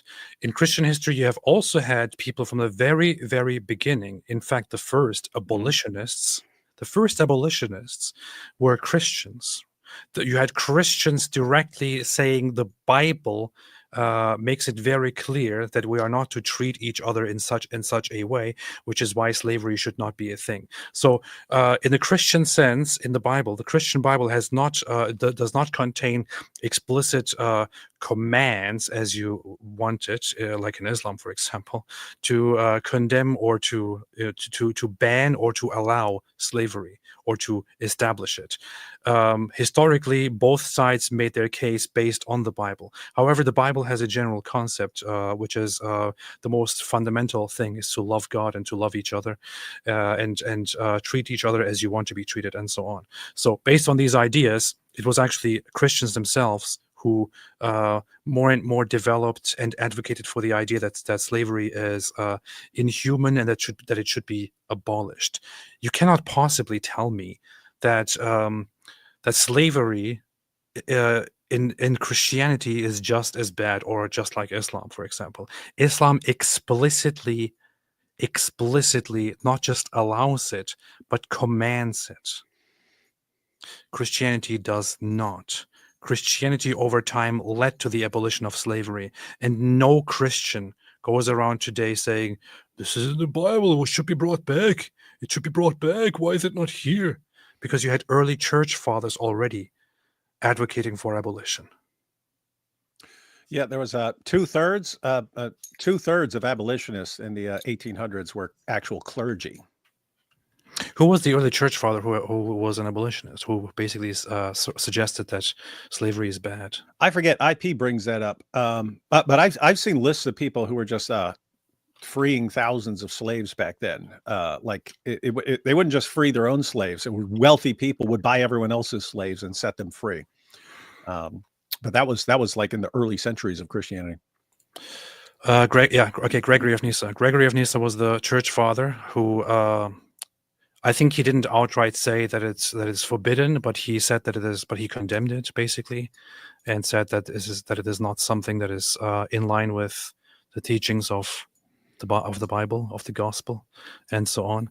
Several others have made critical commentary and critical rejections of it based on how immoral and wrong it is. So these are early Christian developments. We're talking about church fathers. These are the early centuries of Christianity. And it's just borderline insane. And it's like how out of touch are you? A bunch of Christians made such a big impact on the world that they convinced everyone that slavery is wrong, even non-Christians, and people who didn't want to adapt to that were made to adapt. In other words, Christians convinced entire governments to have this position. Is actually the Christian West that basically made the Muslim world start abolishing slavery and so on. And then why do atheists now, who grow up in an environment where slavery is bad, and they just AP? Here's the insane thing: when someone is a Christian. An atheist like this would be like, oh, you're just a Christian because you were taught to believe that. And therefore there's something wrong with believing something you were taught. Okay. Why do you believe that slavery is wrong? Secular spirit. It's because you were taught that. Is there anything within atheism that would lead you to think that it's wrong? No, nothing, which means you have a belief that you got ultimately from Christians that you have no actual foundation for. And if you don't believe me, I accept. Come on with us live. I'll play atheist skeptic, and you tell me slavery is wrong, and give me anything based on atheism itself, based on our mutual atheist framework, if that's how I'm arguing. Give me anything that would come within a trillion miles of showing that slavery is somehow wrong. Triple dog dare you. You would get crushed. Because there's nothing. You have to get that from somewhere else. And guys, it's funny because they've been saying it for 25 years. Atheism is just the absence of belief. It's just a lack of belief. Okay, what is it in your lack of belief that convinces you that slavery is wrong? If atheism is just a lack of belief, then any positive content in your worldview has to come from somewhere else. Okay, so if you have a positive idea that slavery is wrong, where are you getting that idea from? It doesn't come from your lack of belief. It comes from somewhere else. We know where it came from. And it's the position that you're attacking, and you have no foundation at all for your position except just saying it. And it's funny because you'll look at other people and go, oh, you just believe without evidence. You believe in the resurrection without evidence. You believe in ultimate moral values and standards that make zero sense on your worldview, and you don't see it because you're in a cult. Yeah. Here is Gregory of Nyssa. Where is that? I think I had a different... Gregory of Nyssa on cultural oppression. But anyway, this guy here has it summarized in his commentary on Ecclesiastes. So there is this popular phrase. So it's a whole thing about how slavery is a horrible and bad thing. But here, I got me slaves and slave girls. What do you mean? You condemn man to slavery when his nature is free and possesses free will, and you legislate in competition with God, overturning his law for the human species, the one made on the specific terms that he should be the owner of the earth and appointed to government by the Creator. Him you bring under the yoke of slavery, as though defying and fighting against the divine decree, and so on. So this guy, this is the popular quote here, but there is more to it that he said. He was like saying people who actually engage in slave ownership and all of that are basically insulting God and engaging in mockery and so on. So this is early Christianity, man. LGBTQ people. most dangerously, both discourage critical thinking, relying on blind faith rather than evidence. Christians accept Jesus' resurrection without real proof, and Muslims rely on circular reasoning about the Quran's perfection. And because both systems rely without real proof. I'm not sure if you want to talk deeply about this. Maybe there's something that you can redirect people to. But the whole idea of we don't have 100% proof. I wasn't there. I haven't seen it. Therefore, how can I believe in it? Is exactly something that that bothered me for the longest time, and not necessarily something that that anyone should be honestly concerned with. I mean, you have evidence of the records of Jesus's life and his death and resurrection, right?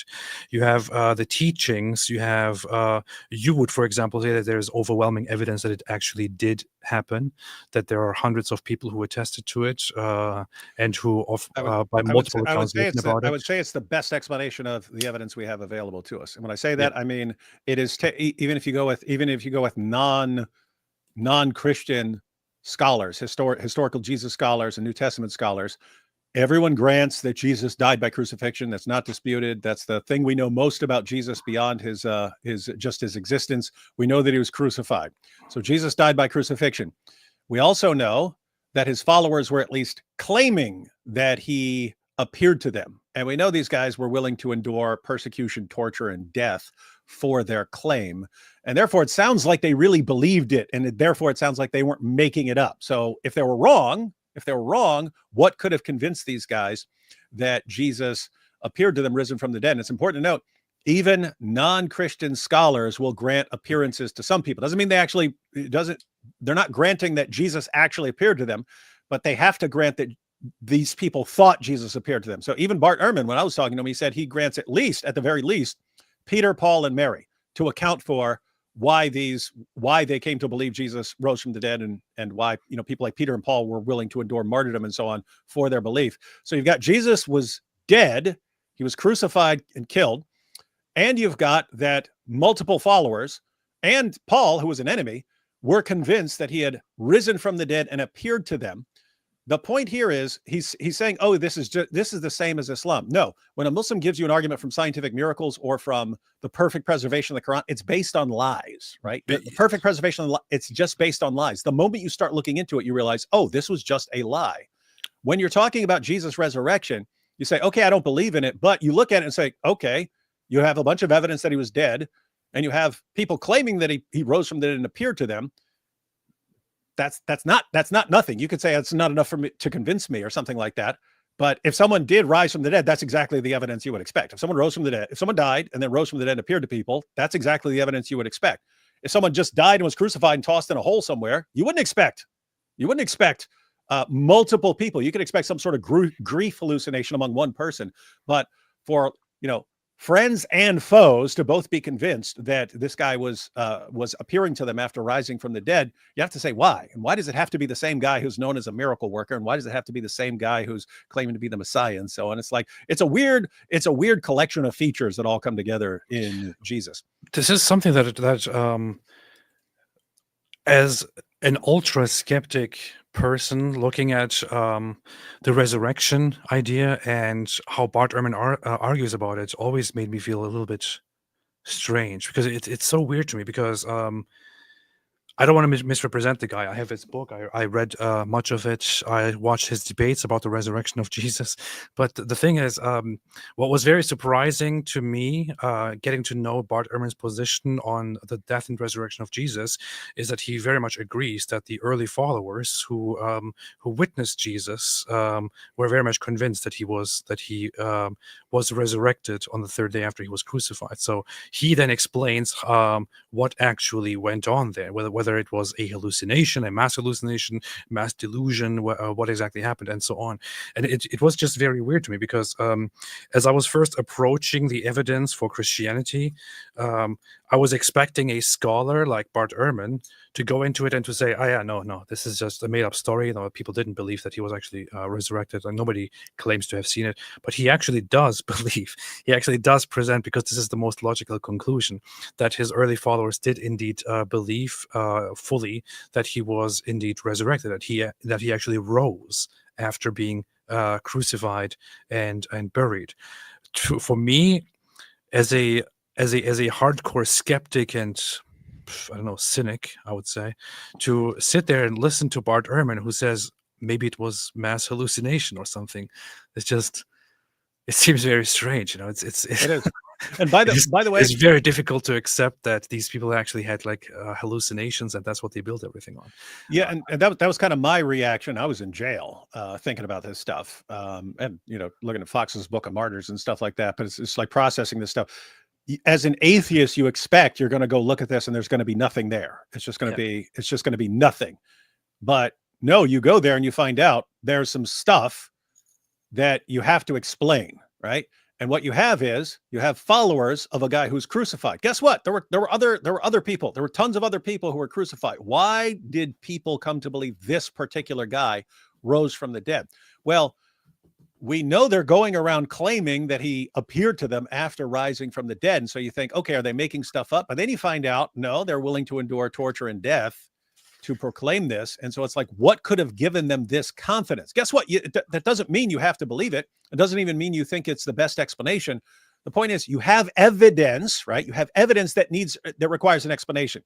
You have to explain, what is it that gave rise to this belief? The one that fits best, if you don't kind of rule out supernatural explanations, the one that actually fits is he rose from the dead. That explains it, right? That would, in other words, even if you're an atheist, would that explain the evidence? I think it would. Okay. Why do we have all the evidence that he died? Why did all these people think that he rose from the dead and appeared to them? I'm going to go with because he rose from the dead and appeared to them. That's the straightforward explanation. Why would you not want to go with that? Well, if you have a prior commitment to naturalism or something like that, then you say, okay, it's got to be something else. But guess what? You still have to come up with an explanation that accounts for the evidence. And so you have to start saying, people are hallucinating. It's like, what are the odds that Peter's hallucinating and Mary's hallucinating, and even Paul, an enemy of the church at first, he's hallucinating, and James, the brother of Jesus, he's hallucinating. Why is Jesus the one who gives rise to all of these different hallucinations and all these different people? The more you have to appeal to the hallucination theory and so on, the more improbable it seems. And it's like, okay, well, I don't think that really accounts for it as well as just he rose. That's pretty simple, straightforward. Again, if you have a commitment to naturalism, you have to go with some other explanation. Those explanations, if you're a real skeptic, you should also be skeptical about multiple hallucinations to all kinds of people and group hallucinations and all these to account for a belief that arose back then. So the point is, try being skeptical of your own assumptions and your own explanations for the evidence. Powerful. Yeah. Anyway, powerful. But he's not. On the same logic. Why are we watching this? This guy sucks, man. This is garbage. Every single second is garbage. Oh, look, AP's money motivated hypocrisy. That's what's coming up. All this, I found AP's general lack of commentary on these similarities odd, bizarre. There are no similarities, literally none. But then in explaining AP's failure here, hypocrisy. But what was motivating this hypocrisy? So there's one cynical explanation for AP's motivations that I have to address here because it's an accusation that AP has received from atheists and Muslims alike. Basically, that AP doesn't criticize Christianity because a lot of its support and revenue comes from, well, Christians. When I look at the comments and live chats of people who follow AP, there's definitely ex-Muslims in there, but Christians are a much more prominent, significant presence. Shout out to my Christians. Yeah. Hang on. By the way, but he's not actually defending this position. Yeah.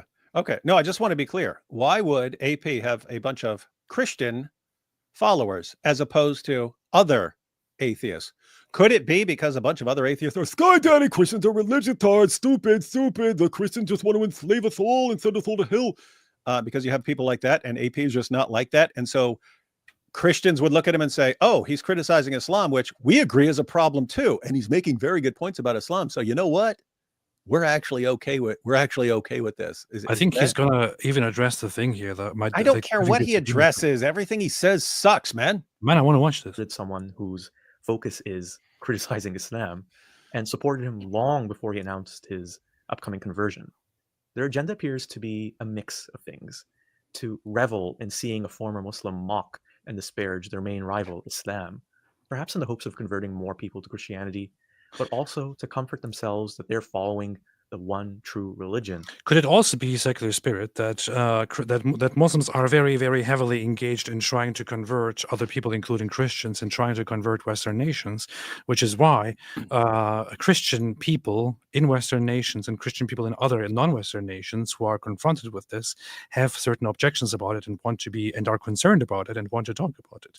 Could this also be a cause, secular spirit? And I just have to point out, notice for years now we've had lots of Jews watching and lots of we've always had Hindus watching and so on. But secular spirit, could there be a very simple explanation, namely that Christians, Jews, atheists who aren't like you, Hindus, everyone, we all understand that Islam wants to subjugate us all, and therefore on this issue we're all on the same side, and that we don't want to be subjugated, every last one of us, Christian, atheist, Jew, minority Muslim groups. Yeah, I have to point out that it's very rude of him to just focus on the Christians only, considering that I spent much of my time over the last 2 years saying lots of good things about Jews, saying I love Jews, because he wants the shekels, saying I like Jews and I love Jews, and it's also like very, very shameless of him the to shekels. not even address the fact that there are so many Jews also doing super chats here, and of course they are only making super chats because I say, oh, I love Jews, or I don't know, it could also be, or maybe I'm being positive toward Jews because they're making super chats, or it could be that we have something in common, that I have been engaging in a certain message that Jewish people appreciate as well, because I actually genuinely feel love for Jews, no matter what anyone says. And that even if you didn't necessarily feel love or anything else, you could sit there and say, hey, the same guys who want to brutally murder me for being ex-Muslim also want to brutally murder Jews across the board for the exact same reason, namely their prophet ordered them to do that. And so we're all on the same side of this issue. It can't be that. It's just got to. It's got to be the shekels, man. If I went for either the money or the popularity, right now it is extremely popular to be anti-Jewish, man. Right now, you could be the dumbest person in the world and sit down and start spreading conspiracy theories about Jews. People love it right now. It's like the atmosphere right now for anti-Semitism is perfect. It's fantastic. In fact, I would say that for many years, even among conservatives and others, it was the popular thing to defend Jews. Right now, it is the popular thing to basically attack Jews, which is why many people have switched over to simply hating and attacking Jews. Mm-hmm. I would say it's a very cowardly thing to do. Yeah, the thing for weak-minded cowards to do, to go after Jews right now. If I was going for the easy thing, for the popular thing, for whatever makes money, I would be attacking Jews right now, man. Yeah. And by the way, you can spot the people who are just going with what's popular and trying to get money, because they just, whatever becomes popular, they roll with it. Yeah. And you can spot them. And then other people just stand their ground on the issues, and they might change their mind on something, but at the end of the day, they're based. So anyway, powerful. How are you watching this, dude? Motivated by the genuine fear they have of Islam, which is undoubtedly a major threat in many ways. AP's content then clearly serves all these agendas. And I know this because I've seen attempts by Christians to use me for their agendas as well, with many Christians reaching out to praise me for leaving Islam while simultaneously asking me to accept Jesus as my savior. Trying to get people to agree with you? Oh, what an awful idea. Everyone should become atheists to avoid this. And Christianity has the same lack of evidence for its truth as Islam. Could it be secular spirit? This is your cynical attitude. I had Christians from the very beginning message me and follow me and so on, and praise and say, how have you looked into Christianity and so on. Your perspective or your opinion of this is that they are simply trying to use you. Have you tried being less cynical about it and think maybe from a different perspective about it, which is that those Christians genuinely care about the truth of Christianity and actually see you leaving Islam as a very good step, but also want you to complete in their opinion, the steps and go toward Christianity, which would make you better, would be would save you from the Christian perspective, and also be a plus for Christians and Christianity in general. Why do you have to be so cynical about it? Yeah, it is interesting to see different perspectives on this, because there are lots of atheists who think like this. It's like, oh my goodness, they're trying to manipulate me into believing. No, maybe they actually are concerned for you, and if they believe that you can have a relationship with Jesus that you don't have now, maybe they just want what's best for you, and you can think, well, maybe they're wrong, but okay, are they evil, or do they just want what's best for you? So why would you be mad, even if you disagreed with someone and you thought their belief was stupid? Why would you be angry at someone who, at the end of the day, has what they regard as your best interest at heart? You know what's cool about this? Penn Jillette from Penn and Teller? No. You don't know him? He's a magician, but they're both atheists and stuff. And they have magicians, man. they had a show making fun. I don't care about magicians. Hang on. He said something cool. So it's Penn. He's an atheist, and they had a show making fun of Christianity and stuff like this. Cool atheist. But he actually said, I have no respect for Christians who don't try to preach to me. He said, if you're a Christian and you believe that this is actually important stuff and that there's a future judgment and that I'm going to be judged, if you don't preach to me, like what level of hatred do you have for me? If you're just going to let me go along and not believe and stuff like that. And so it's actually a different perspective. It's like, hey, if you're a Christian, you believe that you love other people and seek what's best, and you believe that they can have an eternal relationship and so on with God, how would you not be preaching that? Versus this guy, oh, they're just trying to control us. Oh boy! So, hey, did you see this? Anyway, I don't want to talk about that right now. But this just reminded me of Ben Shapiro, who basically also said something about this. Which is why I've always appreciated Ben Shapiro's perspective as well. Who said something like if you say Christ is king to me, I'm actually I'm actually happy that you are concerned with my salvation. It's like, and you should be saying this. And I would like more people to say it and to take their religion more seriously. Just don't misuse it to attack me or something like that. Yep. Which is the perspective. Like I've had forever, even when I was at my worst points, and I did in the past say things that Christians might consider very disrespectful toward Christianity. Yeah, very rude. Christian. But I've always maintained that if you, for example, say God bless you, I pray for you, and so on, that this is that I appreciate it because I think that this is an inherently very good thing. Why would I be outraged about? Why would I be angry about it? It's a good. You mean very well. Mm-hmm. That's what matters to me. And this guy's very cynical about it. Yeah, and along those lines, like if a Muslim preaches to us and says, "Hey guys, you need to believe in one God and believe that Muhammad is his prophet and follow Muhammad and stuff because this is important stuff," we don't get mad over that. We get ticked off. You're saying, "Hey, I'm gonna kill you and subjugate the world. I'm gonna bang a bunch of little kids." We get mad at that stuff because this is pure evil. But if you're a Muslim and you believe that this is true, why it makes sense that you would try and preach it to us. Just like it makes sense if you think that atheism is the salvation of humanity and so on. Of course you'd say it, even if you sound like a complete idiot like this guy. So it's I don't know. It's just weird, man. It's just weird that you don't have that basic level of common sense, man. Anyway, let's rock to these super chats now. But that's atheism for you. And then we will watch the rest of the video until it's all done. Wait, okay. Joseph Baum, enjoy both you guys. David, Alex won the debate.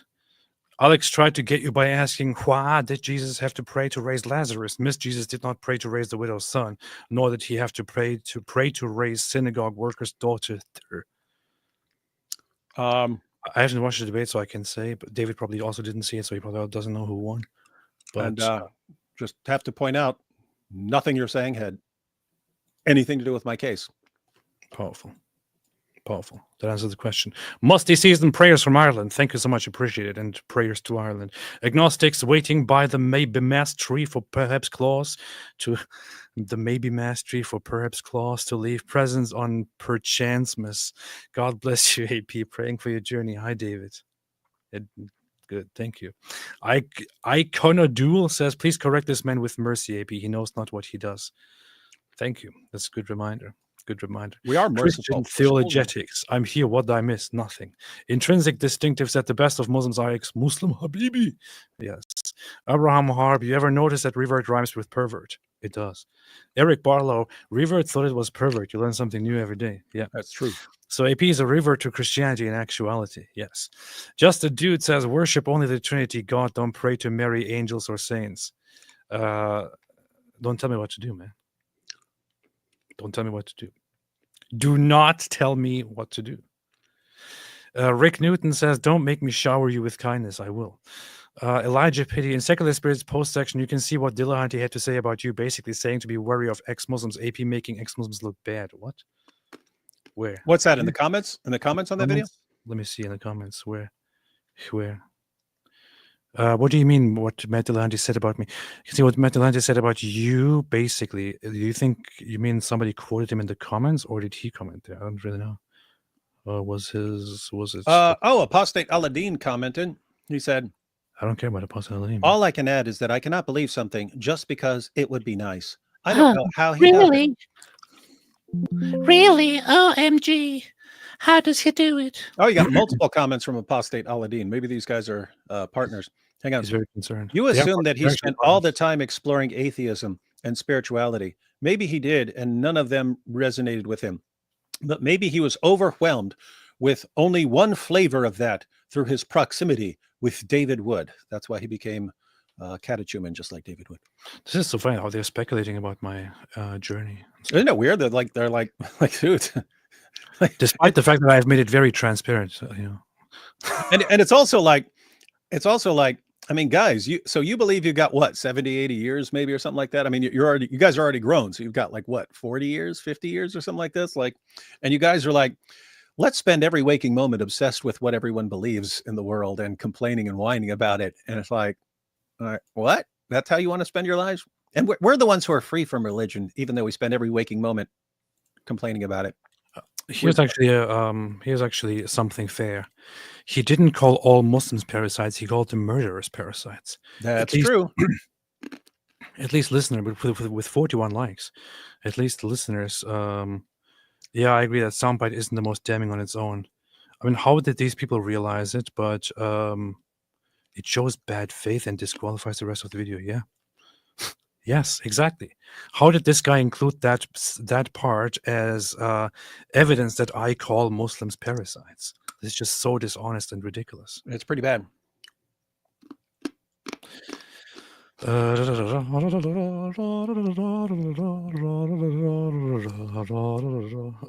a Christian, but I agree that the public space should be secular. What kind of a Christian are you? What kind of Christian are you? Let's see. Your gang betray your gang. Yes. Anyway, Can't find anything by Dillahanty. I've been scrolling. Even Jake the Metaphysical had said that your wife was threatening you. Remember, you see, Christians are threatening.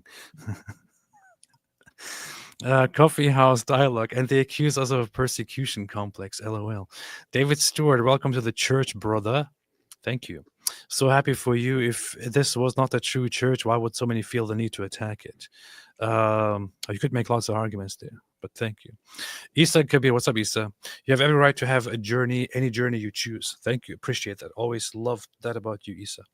Jonathan Romero, hi, Daily Wire and Associated Press. I just finished Nabil's book and am reading the book of Quran and Musab's book. I want to make videos sharing my thoughts, but I'm a tad nervous stepping in front of the camera. Any advice? Just do it.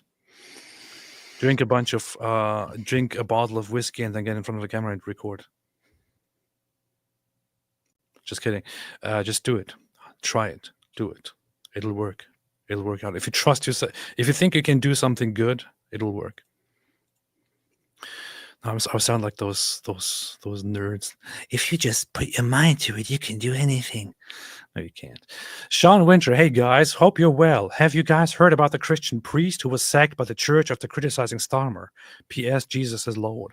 I haven't heard of any such priest. Have you heard of that, David? Wouldn't surprise me, though. Paul said he's Palestinian, so he really doesn't like you and David Wood. Oh yeah. Oh, I forgot about that. This guy's a Palestinian ex-Muslim. It's Palestinian. That's kind of funny. Yeah. So he's from Egypt. Cool. Mr. Man Dude said, "Look at this dude and his bookshelf. Utterly ridiculous." What kind of dork sits in front of a bookshelf for videos?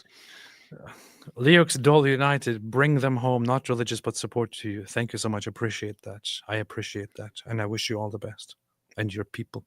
Unicorn 1620. His channel name's abbreviation is SS. Just stating the obvious. Yes, he's saying, see. Bunch of He's Nazis. admitting it. It's like when Elon gave the Nazi salute. Muslim to atheist to mere Christian. What's up with the rosary? Asking for a Catholic friend. I pray the rosary sometimes, especially if I want to, because I'm very I like Catholicism, and it was my first exploration of Christianity, and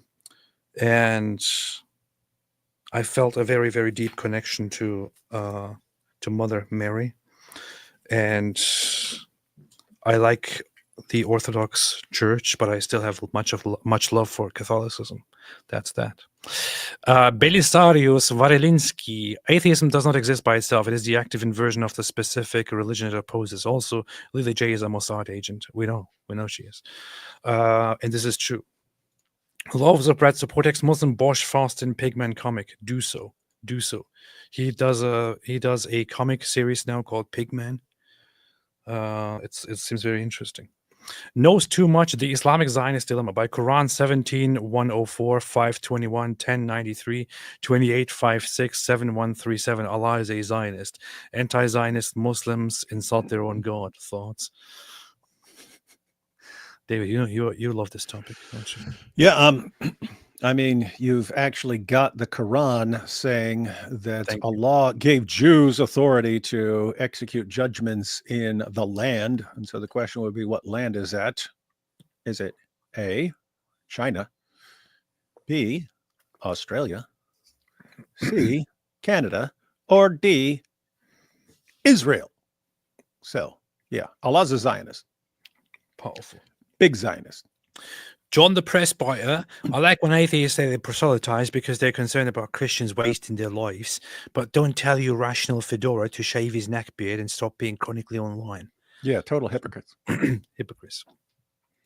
D. Boudreaux, I don't believe anything is new about atheism. I also don't believe that atheism is responsible for the influx of Islam. I blame that on the myth of multiculturalism as a utopia. I largely agree that it is very much about stupid ideas of multiculturalism and all that. It's very much the Cold War had lots to do with it, with how America built alliances during the Cold War and interferences. It has to do with secularization and all that. But you could say that atheism is a factor somewhere there. That said, I agree with you to an extent, and in fact, I would say that Christians. That Christianity or Christians also have something to do with the fact that the Western world got so put the guard down and started inviting masses of Muslims and others. And I would say that especially in Europe, it was very often Christian people who tried to push the idea of being endlessly tolerant as Christians and endlessly compassionate and allowing everybody in and letting them rape us and so on. So it's not just purely about atheism. It is a variety of multiple factors. Yeah, it would be a collection of factors, but you kind of look at the big picture, and it's basically for 14 centuries Christians seem to understand do not let this ideology take over, because you don't come back from that. So Christians seem to understand that. Then towards the end of the 20th century,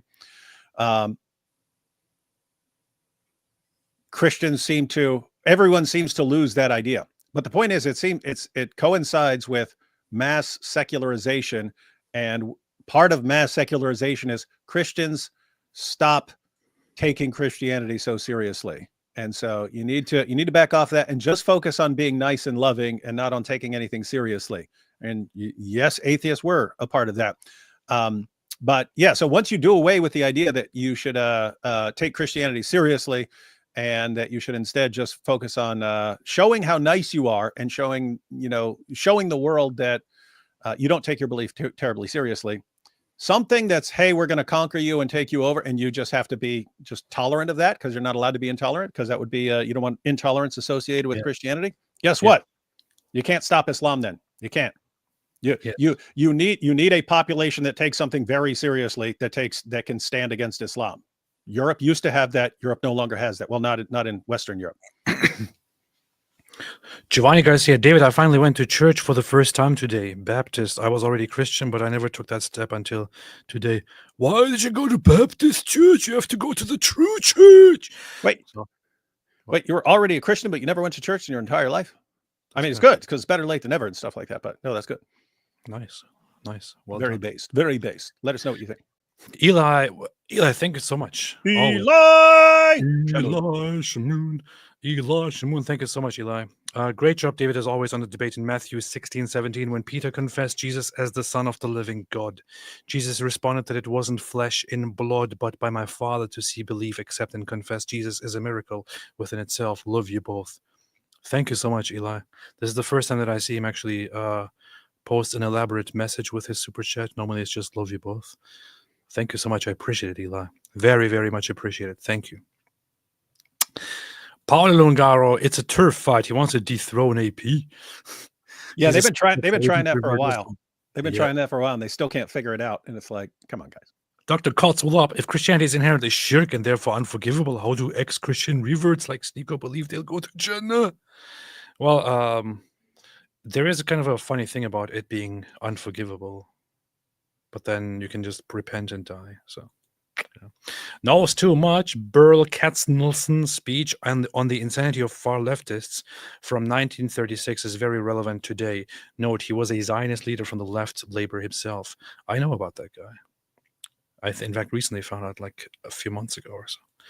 Knows too much. Part 1. To them, an alliance of Jews is wrong and reactionary, but an alliance with Islamic fanaticism is a progressive, popular front. Oh, yeah. This is the guy, right?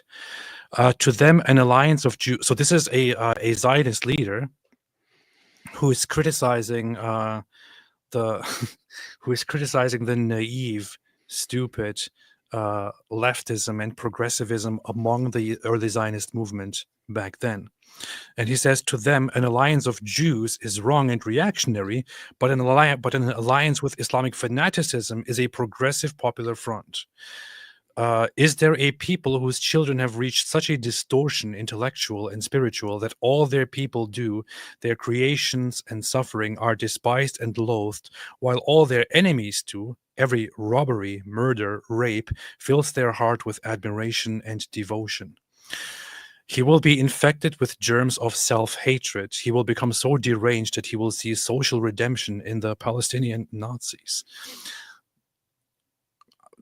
It's kind of sad because this perfectly describes not just the hardcore leftist Zionist people back then, but also lots of leftist Jews in Israel and around the world today. It's really, really messed up. There are certain Jewish currents that are the primary ones who are harming Israel and the Jewish people by basically loathing fellow Jews and collaborating with whatever attacks them, including the Islamists. It's really, really messed up. Garbled Word says, is there a psychological term or logical fallacy that is defined by assuming that you are being paid for your opinion, especially by Mossad? There should be. Sahih Christian, David Wood, I underestimated your knowledge of the Bible. AO has now exposed his argument. You were phenomenal. AO is no pushover and you gave a good defense. Powerful. You see.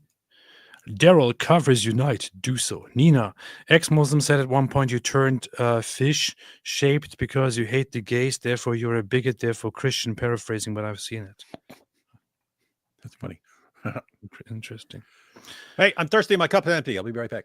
No, you can't. Flipper, please pray for my dolphin sisters in Pakistan. Pray for the dolphin sisters. Dawa Troll, AP won't revert to Islam for decades. Supply of Dihia's lotion and my super chats. So I thought it was a better deal than Christians. Caleb Perkins, AP, hey brother, praying for the safety for both you and your family. Jesus never fails, and I know he's going to use you to do great things. I appreciate that very, very much. Very, very, very, very, very much. Domo, you see, AP has left Islam and is now a cat human in the Orthodox Church. He has been cursed by Allah. All ham to Lila. Man, no one. Good job with the debate earlier. Thank you. Thank you. I was really good against Alex O'Connor in the debate. Where can I see Avery crush Alex? You can see it on David Wood's channel. Hunter Verdon, a super chat since I'm gullible Christian and you're an atheist mastermind manipulating me. After all, it's impossible. Your conversion is genuine. There you go. There you go. Perfect explanation, man. Michaela Medina. Hey, fellas, what do you think Jesus would have to say about the many denominations of Christianity in the modern era? I want to answer this once we are back. If I give my very honest opinion on this, I'll just have a bunch of people angry at me. But yeah, I would say that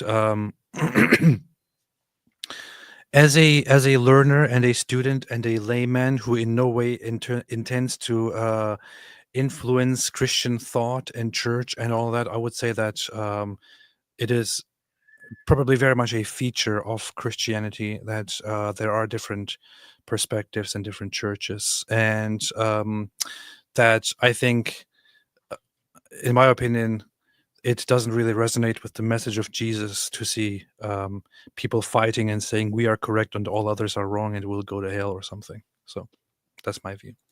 Joel Evers, another live stream with Apostate Poppy and Diddley Wood. Take beer. I'll be going to Turkey in late April till May to visit the 7 churches from Revelations 2 and 3. Gobble, gobble, and God bless, fine man. Be careful there and watch out, and always cover your behind when you're walking around in Turkey. Cheryl R., as a Christian who has been a member for 5 years, all I can say is that your approach to exposing Islam has been outstanding. It's no wonder SS fails. Thank you so much, Cheryl. I appreciate that very much. And yes, we are very much anti-SS here. Thank you. Garbled words. Did you see the Burmawi repost of Sam Amin, the Muslim dev buying American property, gloating about using kafirs to exploit our laws to spread Sharia? I haven't seen that. We'll have to catch up with all of this. Cheryl, as a non-denominational Christian who is brought to tears of joy at the thought of you becoming a Katie. Now I'm saying it like a joke because of David and all the others who are turning it into a joke. A catechumen in the Eastern Orthodox Church. Hugs. Now back to watching y'all on my TV. Thank you. I appreciate that very, very much. It means a lot. Thank you. Thank you, Cheryl. I appreciate that. And it's a great pleasure. Kane Corso mom, ex-Muslim on Frat said you have to be harsh with Muslims. What? Beast! Beast! No, you have to be as nice as possible. Beast! If you're mean, then you'll drive them away. Hey David, here's a quick question for you. If you could answer in one word. Hey fellas, what do you think Jesus would have to say about the many denominations of Christianity in the modern era? What's your one-word response? Beast. No. He did say by this all men will know that you're my disciples if you love one another. So I'm not opposed to different denominations. In fact, Paul, as long as there's an underlying unity, seemed to be fine with people having different views on all kinds of different topics, and he said let each one be convinced in his own mind. So that would be fine, but you should be characterized by still having love for each other. And once it goes beyond that, and it's just my own group and everyone else is the enemy, then that's when I think there's a problem. Powerful. That's exactly what I said. Edgar Bond, David Wood, may I suggest you read into Gödel's incompleteness theorem and its philosophical consequences on religion? It pretty much gives a somewhat amazing hint of a God while also proving that pure atheism ends in contradiction. David probably has never heard of Gödel's incompleteness theorem. Well, I haven't. Well, if I have, I don't remember it. It's possible that I've heard of it 90 times and just don't remember it. But I will check it out. Nice. Holy Joe says, AP, a reunification between Catholic and Orthodox could involve several compromises. Do you think there may be a compromise on the canon expanding? This is a very, very important question. you should also ask me why what I think and how I suggest the Catholic and Orthodox Church solve the disagreement on the Filioque and the Immaculate Conception. I'm kidding. I mean, I would have personal opinions on all of these things, but why would you ask me this now and ask me to publicly take a stand? I don't want to publicly concern myself with this very much. I have my personal opinions on this, and all that, and I wish to see unity, at least in communion in a way, but that's all I can say about it. Beatrice Nunes, how much to make AP an evangelical Christian? $500,000. You heard it. Go fund me, everyone. Go fund me. Yeah, I mean, if you want me to follow your specific denomination, you have to pay that much money. So it's not easy, man. Thank you, Beatrice. Thank you, Beatrice, for asking that. Susan Lee, I don't trust a grown man who color coordinates his bookshelves. I mean, it's not that bad, is it? It goes here from this to white and here from red to white. That's why I didn't even notice. He arranged not by topic, but by color of the books. Oh, man. I don't know how I didn't notice that earlier. That is funny, man. I was very based. When I arranged my bookshelf, my little bookshelf here, which is still waiting to be replaced by a huge bookshelf, I arranged it by different topics like Islam, Nazi stuff, and so on. That's how you're supposed to do it. Like I have a full section of Nazi books, for example. Look at all these Nazi books here. Like I have one section. I immediately, as soon as I want to get a book about Nazi stuff here, like Hitler's Table Talk, Inside the Third Reich, Eichmann Interrogated, the Aryan Jesus, the Goebbels Diaries, and I have Mein Kampf somewhere there, and so on. This is how you do it, man. This is how you do it. That's what they do. Anyway, yeah. Fine, AP. You're allowed to make content with David Wood for now. Thank you. Thank you. You got the permission. Giovanni Garcia, fear didn't go to Christ because I fear him, but because I felt his love above all. That is very powerful. I can say similar things. Ethan Denan, hell is the mess we make of our own lives. Christ saves us from ourselves more than anything else. Amen.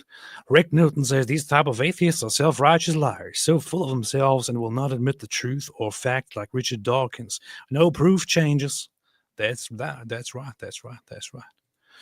Rick Newton, SS is mad you don't believe like him. Really sad. I know. This is what the SS does. D. Boudreau, I'm super happy that both Atheist Republic and Terry Sultan have been very supportive of you, AP, as I have worked with both. That would have been an issue for me, but these guys are great people and I am really relieved. And I appreciate, D, that you are here and that you are also supportive, because I know that you have been here from the very beginning and I appreciate you very, very much.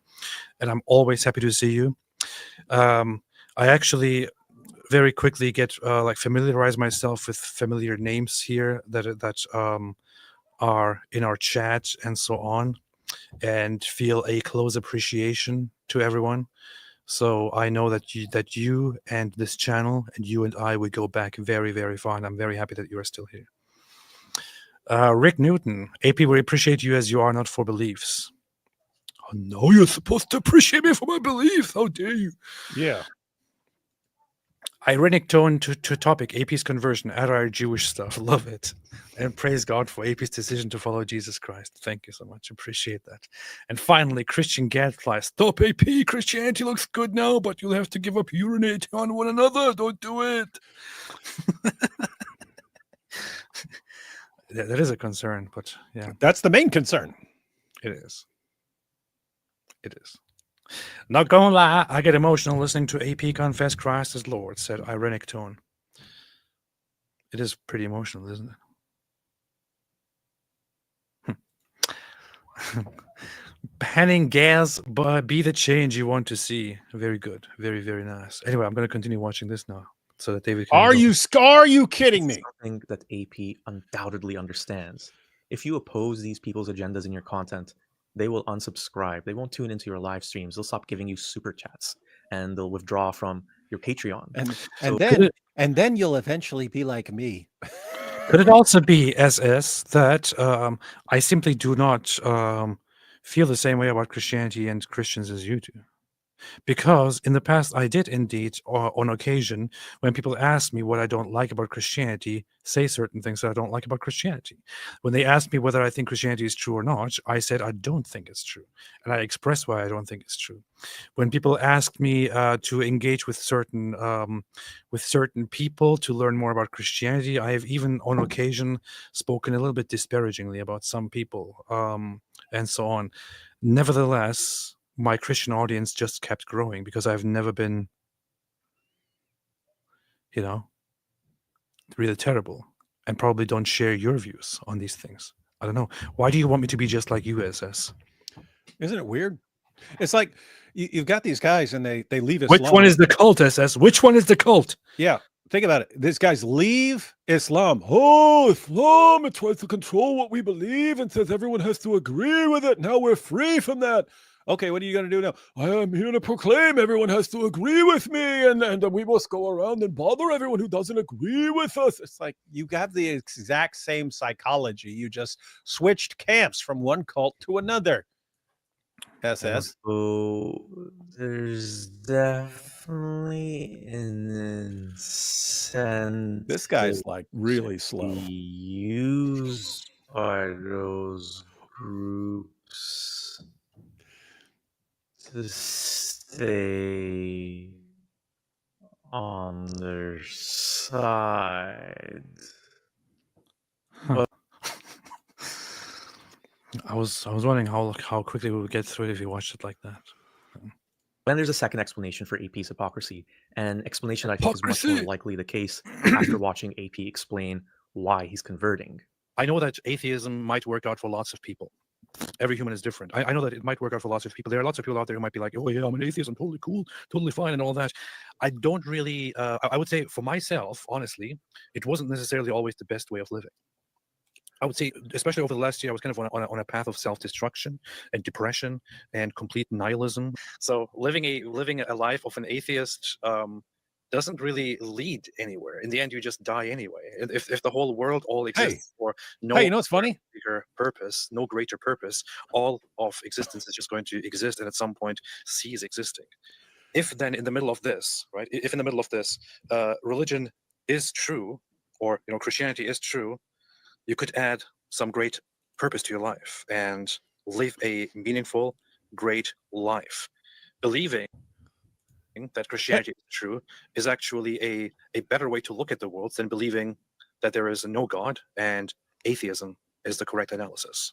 What would be so bad about simply choosing to live a Christian life, for example, if the Christian life is going to look better for you? For me, I would say, after many years of consideration, looking at a Christian life seemed to be a much better option for me.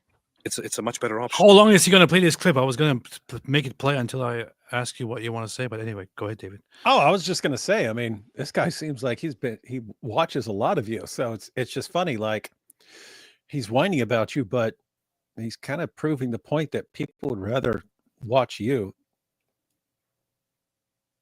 I think this is what he does every night. Like he just when he's done with his day, he gets a drink and then sits down and watches AP. That's what he does. And that's a much happier option. It's a much more it's an option with much more serenity, with much more meaning, instead of the whole the void and the hopelessness, the nothingness. As you can see, this second explanation is simple, really. It very well could just be he has a blind spot when it comes to Christianity. Consider how he notes the wondrous empathy from the Old Testament here. Why did you just play this clip just to say that I have a blind spot for Christianity? This is so. What was the point of playing this entire clip, of playing all that? I don't know, man. Did you include this section just to propagate Christianity for me, or like, but do it like secretly, while pretending to be against? I don't even get it. It's so weird, so strange. I maintain the same position, and in fact, I could add something to it, which is that consider that in your life, consider that you are an atheist. And in your perspective, there is no God. And in your perspective, no religion is true. And in your perspective, all there is to it is this life, and there is no ultimate inherent meaning. If you're going to argue that there is ultimate inherent meaning, you would have to establish that, and you can't. Don't even try me. You can establish meaning for yourself, and I agree with that. However, you have to agree that there is no other meaning imposed on us or designed by somebody else. You would have to then agree that there is something outside this reality. If then in this world, where you can, in an atheistic worldview, continue and build meaning for yourself on your own, what exactly would be so wrong with simply going for the Christian way, for example, if the Christian way makes you happy and leads you to living a good life? I'm totally arguing right now for living a Christian life if you want to in an atheistic worldview. And I'm very serious about it. You can be an atheist, and as an atheist, there should be nothing wrong with accepting that somebody in an atheistic worldview could also technically adopt a Christian life and live as a Christian, because there is nothing wrong with it. If it makes you a better person, if it gives you meaning in your life, what's wrong with it? Nothing. If we are all going to die in the end, and this is all there is, and if somebody wants to be a Christian in this life, what's wrong with that? Why do you have a problem with me choosing Christianity, for example, here, if that's what makes me happy? Maybe I'm still pretending to be a Christian, and I'm actually an atheist, but I just choose Christianity because it makes me feel better. What's wrong with it? Yeah. Why don't you want AP to feel good? You want him to feel miserable like you? You see? Which is in Exodus 23:9, which says, "Do not oppress a foreigner. You yourselves know how it feels to be foreigners, because you were foreigners in Egypt." It's just something that kind of amazed me about this, coming from an Islamic perspective, and then reading this in the Bible, is like this is not a sentiment that you find in Islam. It doesn't just say here, "Oh, then treat foreigners well." This here, to me, was the most important aspect of this verse. It doesn't just say, "Do not oppress foreigners." It doesn't just say, "You are also foreigners." It says, "You yourselves know how it feels to be foreigners." This is very, there's a lot of empathy here for a text from so long ago, for a religious text, long before the Quran, which has no ounce and no sense of empathy, to be honest. Same Old Testament where God says, "In the cities of the nations, the Lord your God is giving you as an inheritance. Do not leave alive anything that breathes. Completely destroy them, the Hittites, Amorites, Canaanites, Perizzites, Hivites, and Jebusites, as the Lord your God has commanded you." Gee, we never heard that before 7,400 times. You always come up with these deep original thoughts. SS, you completely missed the point here. I even highlighted here and talked about it, and you even played the whole clip, and you still missed the point here. Still don't get the point. My entire point in bringing up a passage like Exodus 23:9 was not to highlight that the passage says, "Do not oppress foreigners." It is how it explains it, how it makes the point, and how it draws attention to a very, very deep aspect here, which is you yourselves know how it feels to be foreigners. Therefore, do not oppress a foreigner among you. You yourselves were foreigners in Egypt. You know exactly how it feels. This is the aspect and the entire point of it, that it emphasizes empathy in a religious book.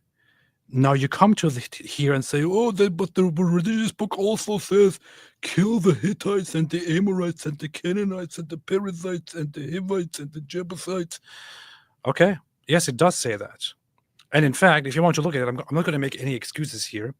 The passages here are very much that God is leading his people, and he has given to his people the land of Israel, which whose borders are drawn out. And in the land are currently living people who have forever engaged in horrible activities and horrible sin and so on. So God leads his people and tells his people to go now and to get rid of these populations. In fact, it's so bad here, which is that with certain other populations, the Israelites are still given the option to offer them peace. With these, there is not even the option of peace. God just tells them, go there and kill them. That's it. Kill them and take the land. This land it belongs to you. If this was today, I would say this is very, very problematic. If this was a general command in the Quran and it continued like that, I would say this is very problematic. This is in the Torah, and I honestly don't consider it extremely problematic. I mean, it is something that is difficult to deal with and difficult to grasp and all of that. It is, however, a completely different situation. Number one, first I want to go to it with the Christian perspective. The Christian perspective is that these are old times where in the Torah, in the Pentateuch, you have God and the prophets engaging in certain things that are outright forbidden in Christianity, or outright forbidden even in Judaism, in the Jewish law later on. But in the Torah, certain things are done within the context of the time and are then dealt with in order to reach a certain state for the Israelites. Later on, these things are abolished and no longer allowed. The Christian perspective would be that these things were things of their time that were necessary, that whose mysteries are with God, and so on. But we now have a covenant which we abide by which we don't go around massacring people and so on. But when God did it back then, it had its reasons. These are, however, not commands that apply today. See, here is the difference with Islam, between Islam and Christianity, for example. In Islam, you will have passages in the Quran which also command Muslims to go and fight and subjugate and kill populations, and those commands still apply today because Islam doesn't just abolish those things. Islam continues to command these things. These populations, according to the narratives, were engaged in very, very sick practices, which is why God punishes them ultimately and then is done with it and moves on. In the Christian perspective, we have the Christian covenant, and none of this applies to you anyway. This is only history. Now, here is the Jewish perspective, however, which is very, very interesting as well. Even in the Jewish perspective, these passages here are not general commands that apply to all mankind for all times. These are not general commands that apply to the Israelites for all times. This is actually an established system of laws which you can find in the Talmud that serves as commentary on this stuff. So this command here, which is about eradicating these populations, is called herem in Jewish law. I think it means extermination or something like that, where Israelites are told to wage a certain extermination war against a certain population that engages in human sacrifice, for example. Here, the Jewish law is that these were commands that were only applied in the time when God was directly with his people, sending revelations to his people, where the Israelites had the land, the Israelites had a king appointed to them, and God was directly giving them commands. These are the standards that have to be established. In today's time, we cannot have a land where we have a king where God is directly with us, giving us commands. Therefore, we cannot carry out such laws. They don't apply. These are matters that were only applicable in the time of the Torah. This is the Jewish perspective. So the Christian perspective would be the most harmless here in relation to these verses. The Jewish perspective would be the second most harmless, and even that one clearly says that this does not apply to today's times. This is a very, very complicated and lengthy explanation to the verse that you have just brought up here. Just to point out one thing, which is you are bringing this up in comparison to Islam and only showing that you don't really have an understanding of the very scripture that you're quoting, which is why you should probably come to the conclusion that the problem here is not that I have a blind spot and that I don't see that the Bible is just as bad as the Quran. The problem here is that you don't understand what you're reading. Because you're stupid. Or because he doesn't, he hasn't studied it. No, yeah, I don't think he's stupid. I think he's in a cult and that brainwashes him to think in a certain way. But hey, Pete, notice, because this is a recurring thing, right? The atheists who used to complain about you focusing on Islam. The idea was, no, you have to be equally opposed to Christianity and so on. And here, what's in this guy's mindset? It's, oh, Christianity is it's the same. Like you sound like you sound like an idiot when you think like that, and yet it's the same thing that keeps coming up all the time, and it's kind of a serious problem, dude. You need to understand, Islam is in its own category. Hinduism is not like it. Buddhism is not like it. Judaism is not like it. Christianity is not like it. Atheism is not like it. Islam is something different. It calls for the violent subjugation of the entire world, and it's a serious problem. And guess what? It makes perfect sense for someone to say, especially an apostate, it makes perfect sense to say, I got a problem with this that I don't necessarily have with everything else. And so, No, it's the same thing, and you have a blind spot. okay, dude, it's impossible to take you seriously. It was impossible to take you seriously after you're like, And AP, how dare he call Muslims parasites? it was impossible to take you seriously after that. But you're not helping yourself, dude. Yeah. SS, if you want to inform yourself better on these things, maybe you should just read and study this kind of stuff before you spout garbage. I did. I read the new Atheist manual that told me what to do. You see. I read the new Atheist script. I read the Dawkins script. La la la. You got the Dawa script and the Dawkins script. Anyway, let's continue this video. Oh my goodness. As an inheritance, do not leave alive anything that breathes. Completely destroy them. The Hittites, Amorites, Canaanites, Perizzites, Hivites, and Jebusites, as the Lord your God has commanded you. But how is it possible that this blind spot could exist in someone who has been actively engaged in exploring spirituality and atheism for because he's not stupid? Great sadness for AP when he talks about his experiences of depression and self-destruction, how he believes that the life of an atheist doesn't lead anywhere. This is so slimy, man. Yeah, this man. is like Yeah. How does he not know that atheism leads to science and to greatness and to This is like a scientific utopia that we're all working on? this is like a movie villain putting on a poorly acted moment of obvious emotional manipulation, which just doesn't work with people like me. This is so slimy, man. What is this? It's pretty bad. Yeah. Oh, I feel sad for him. I actually feel sad. I feel sad for this guy for making crap videos. Bore everyone to death. Argues, in the end, there is no greater purpose, and you just cease to exist. I can relate to those feelings myself. For years after leaving Islam, I You had to zoom in with that effect to make it. Yeah, more you had to zoom in and what's the point?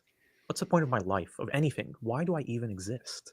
I think there's a choice that all of us wrestle with to some extent throughout our lives. Do we want to face the world and all its suffering with truth and honesty, or would we rather hide from those realities and comfort ourselves in fantasies and wishful thinking? This hold on, because here's what I don't get. Like, from an atheist perspective, all this talk about like moral values that people have to follow and so on, that's all delusional. If you took it seriously, and I'm saying this exactly. See, what's his name? SS.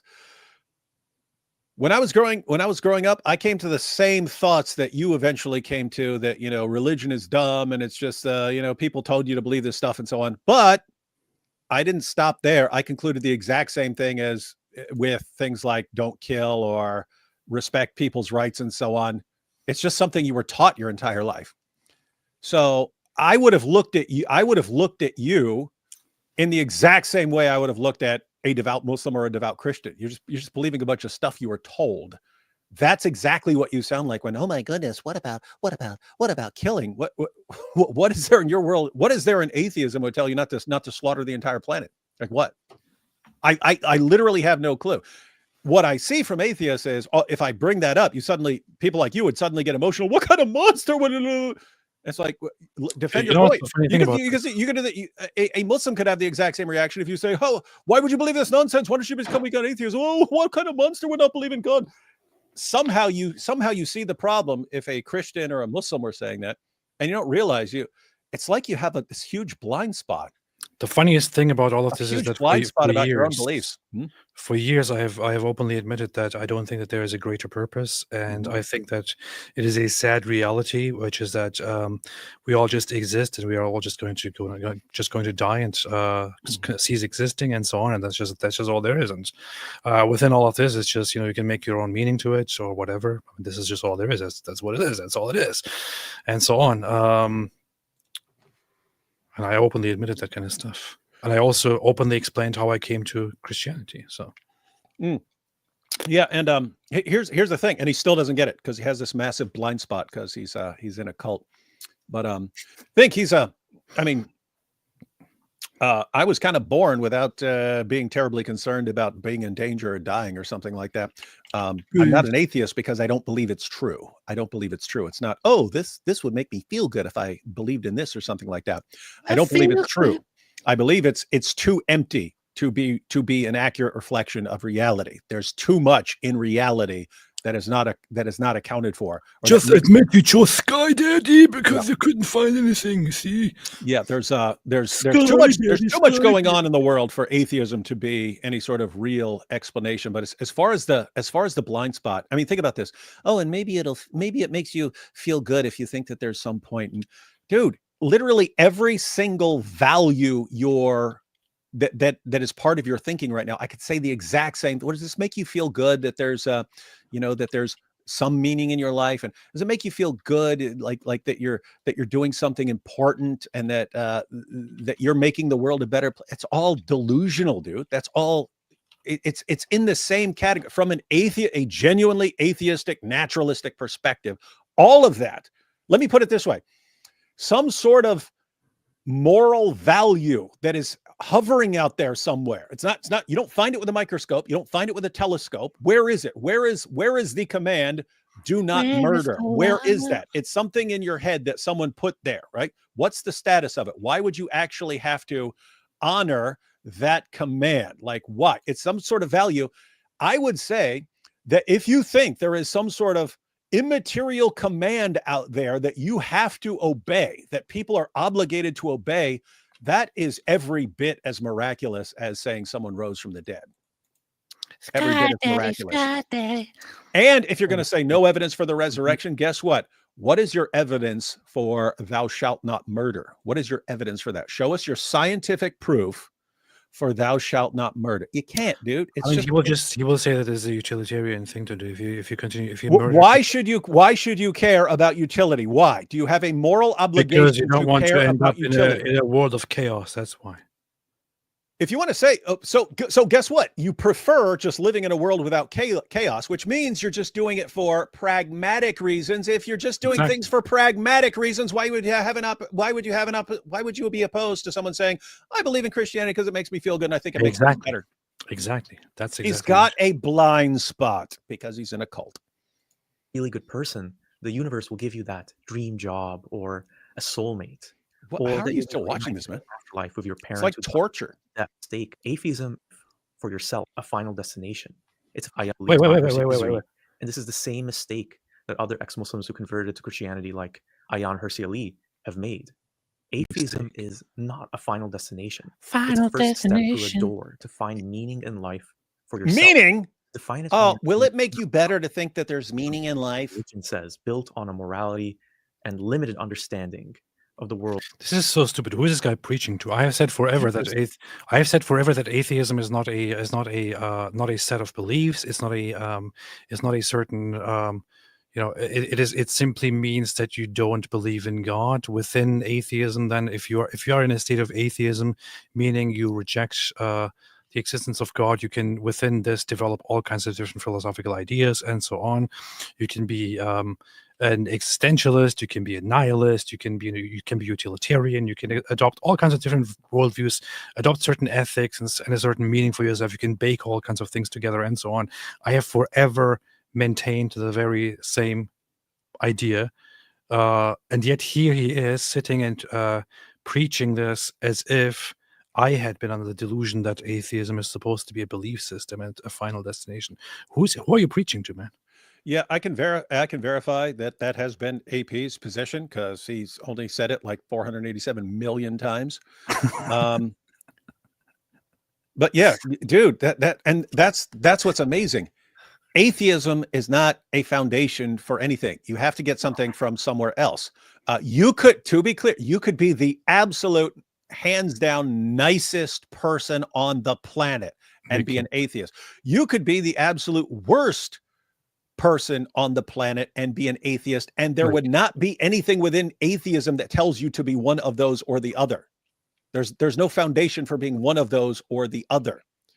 In other ideologies that have some sort of foundation or content to them, they would tell you not to be like this and tell you you should be like this. There's nothing in atheism that tells you to be one way or another. So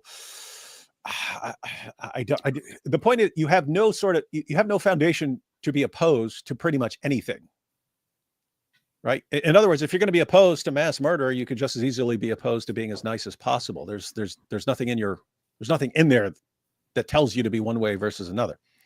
So everything's just basically what? Personal preference or something like that? I don't know, dude. This guy's terrible. Okay, I just want to see this guy's conclusion here. Repercussions of AP's conversion. The repercussions. Think about the impact on the world. The world is going to fall apart now. Conversion, and speaking more broadly of Christianity's influence in spaces where Islam is criticized. Islam. Here's my objective in this space. If I highlight the problems of Islam, the lack of evidence for its truth, some Muslims will leave the faith. It might sound like I'm nitpicking here, but SS, why are you doing that? Why do you still do the whole Islamic thing? You don't have to say Islam. You're speaking English, man. You got to say it, man. You got to say. And when people revert to Islam, you're speaking English. Why are you saying Islam? Why are you putting on the Arabic? Why are you doing Arab voice? Why are you doing Muslim voice? I would understand if I would understand you doing Muslim voice if you were a Muslim and you were trying to act like an Arab. Why are you doing Muslim voice, speaking to English-speaking people, trying to speak to English-speaking people, and you're doing Islam? Why are you doing that, man? That's so stupid. Because apostate Aladdin does it, so I'm going to do the same. Islam. I could also say Islam. I could say Islam. The Ahadith And the Quran. And I'm we not can talk, saying and when we talk about Muhammad, peace and blessings of Allah be upon him. We're speaking English, man. In English, it is not called Islam. It is called Islam. It's not called a hadith. It's called the hadiths. It's not called the Al-Quran. It's called the Quran. Why do you have to do this? It's so ridiculous. Faith through their own choice, not through coercion. And that's the only practical way that Islam's influence will decrease in the world. Not through oppressive restrictions like hijab or mosque bans, or by just deporting Muslim immigrants. I think this dude's an undercover Muslim, man. For the hearts and minds of the 2 billion Muslims in the world. And when Muslims see criticism of their religion online, they're already going to have their defenses up. When they see the criticism coming from Christians, they're going to question the motivations of Christians to have. So this is what you're concerned about. Okay, this is like the worst thing I've ever seen in my entire life, man. This is so low effort. I'm trying to think of a worse video that I've seen. This is so low. This is worse than Apostate Aladdin. This is beyond cringe. Yeah, I mean, dude, Apostate Aladdin is like the Shakespeare of video makers compared to this guy. This was so bad, man. This is the worst thing I've ever seen. I want to go through all the super of a final position on the whole conversion to Christianity thing. But yeah, what? Oh, I just wanted to see. I mean, I thought like watching an Ali Dawah video was bad, but Ali Dawah is like, I mean, gosh, I would rather watch it. I would rather watch 20 Ali Dawah videos than watch another one of this guy's videos. Here's what I ultimately think about your video, SS. It is 25 minutes of pure waste of time. 25 minutes of extremely disgustingly pretentious, arrogant, patronizing, ignorant, and also honestly dishonest nonsense put on a plate with such low effort. It's worse than eating your meal at McDonald's. It's like it's so bad, man. At least McDonald's tastes good. Yeah. Oh yeah, McDonald's is way better than that dude's videos. Yeah, it's low effort. It is cringe. cringe. It is arrogance. It is patronizing. It is so stupid, man. And I mean, isn't it amazing? Like these guys think they're the deep thinkers of the world and so on. I'm not talking about atheists. I'm talking about these guys. So We're the ones that are right, and everyone else is wrong. And let me try to examine everything psychologically and just sound like an idiot the entire time because This is I have purely no low experience with effort. reality. This is low effort content. It's like this is like keeping up with the Kardashians. Except without a bunch of hot Kardashians. This is such low effort. And the SS and people like him will probably look at this like, oh, he has some very, very interesting thoughts. None of this is interesting thought. This is so poor, so poorly done. Like this is stuff that I think that I would think about if I had brain damage. Anyway. Rick Newton, yes, as an ex-atheist who almost committed suicide, I have zero proof of Jesus saving me miraculously and completely changed my life for 23 years now. I'm very happy for you, Rick. Very happy for you. But Rick, you need to stop looking for your sky daddy and just become an atheist because you're a religion tart if you don't. That comment you just put up about Reddit, I've never even been on Reddit. Just what I've heard about the atheist group there, that's exactly what I was thinking. Isn't this like one of those? Isn't this like a video version of what I hear about Reddit atheists? Pretty much. Fox McCloud, and why is it that all of he's kind of like okay, I don't want to compare him to that. That would be very, very bad. I was almost going to compare him to Hassan Piker, but that would be almost a crime. Fox McCloud, and why is it that of all religions at the time condoned slavery, and why is that out of all the religion at the time condoned slavery, yet Christians actively fought against it? Well, because Christians had problems.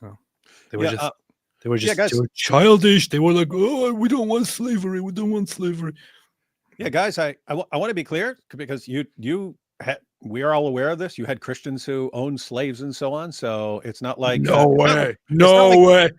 It's not like Christianity comes along and then all the world's problems are fixed and you get a utopia. That's not. It's more like you inject certain ideas into the system and then you get progress. People start recognizing things that aren't what they should be, and you end up with a system of progress. This goes back to Old Testament, just injecting the idea that all human beings are created in the image of God, injecting that idea into the system. And then, as AP's pointing out, when you have an idea like, think about your own experience and what this was like, and that other people are having that same experience, and take that into consideration when you're deciding how to treat them. In other words, an early version of the golden rule, do unto others as you would have them do unto you. When you start injecting those ideas, you end up with a world where people are making progress.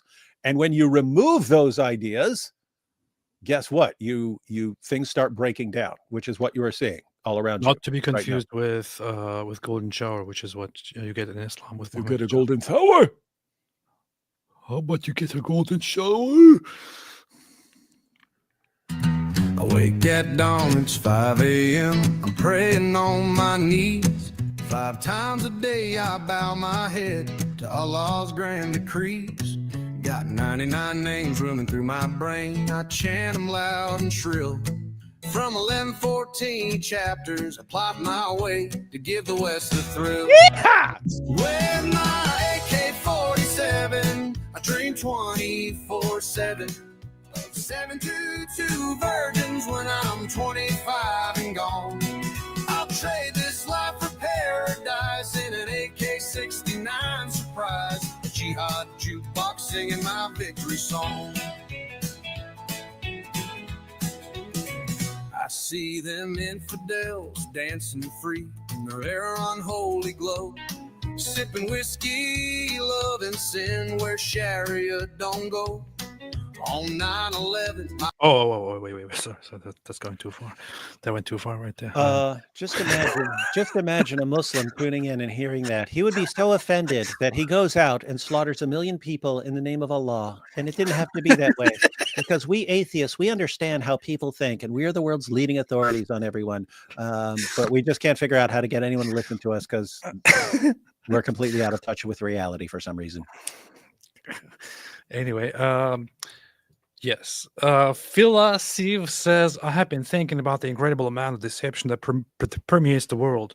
We need to commit to truth wherever it leads us. I agree with that. I agree with that. I agree with that 100%.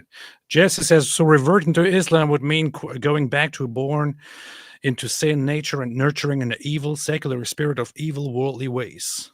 Exactly. That's right. That's right. You got that right. Got that right. Michelle Marie, what's up, Michelle? Happy birthday, David. You did an excellent job Michelle, witnessing exegesis to Alex. Stay awesome, brother. Also, all praise to and glory be to God for you, Redvan, for becoming our new brother in Christ. Thank you. I appreciate it very, very much. but I have to point out, Michelle, Hey, happy birthday, David. the day before my birthday is not my birthday. Happy birthday, David. Happy birthday to you. Not my birthday. Happy birthday to you. Wrong day. Birthday, oh David. Not my Happy birthday nope, to you. not my birthday. Well, she said it's your birthday, so who am I going to believe, her? You? Hey, it's not my birthday. D. Badru, what do you guys think about the affirmation of blood libel against Jews in the Roman Catholic Church? The affirmation of blood. There was an affirmation of blood libel against Jews in the Catholic Church in history, historically speaking, which has been basically changed and rejected and condemned. And the Catholic Church now has very strict policy against it and also has adopted that these are false accusations and so on. That said, in the past, there were canonizations or beatifications or whatever it's called in the Catholic Church. Is it called the canonization in the Catholic Church as well? You don't even know. Look at Of he's ignorant. saints, He converted, yet he's ignorant. of saints who were supposedly killed by Jews in a blood event or something like that, where the Catholic Church now basically has the position that these are not actual events, yet the canonization of the saints remains as real. So in the past, the churches held certain positions that are not necessarily fantastic and that are not necessarily based in reality. You said And they are not necessarily based. They're making up for these things now, which is good to see. Which is good to see. Which is good to see. Which is very, very good to see. But yeah, there were past accusations that were pretty bad. Any such accusation, which historically was known as a blood libel, of Jews supposedly abducting people and then draining their blood to use their blood to bake in for matzah breads on Passover, is based on vile inventions of stories created to simply vilify those people who don't want to convert to Christianity. So they have been debunked. They were vile. They led to mass killings. And there was even popularly, I forgot what his name is, but there was a priest in Ukraine over the last century who made great effort, an Orthodox Christian priest who made great effort in convincing those who still fall for such a thing that these blood libels are lies and that in Jewish law it is explicitly forbidden to consume blood, let alone to kill people and use it for matzah. It's just ridiculous. Yeah. Foxbeck Cloud, former slave trader John Newton, who wrote the hymn Amazing Grace. John Newton, a former slave trader who later became a prominent abolitionist, contributed significantly to the movement. There you go, in your face, David. I'm Fox McCloud of the Clan McCloud, and I'm immortal. In your face, David. Chloe L., what's your views on Freemasons? Oh, boy. What? What? I tend to be very honest with my takes on certain things that people don't like.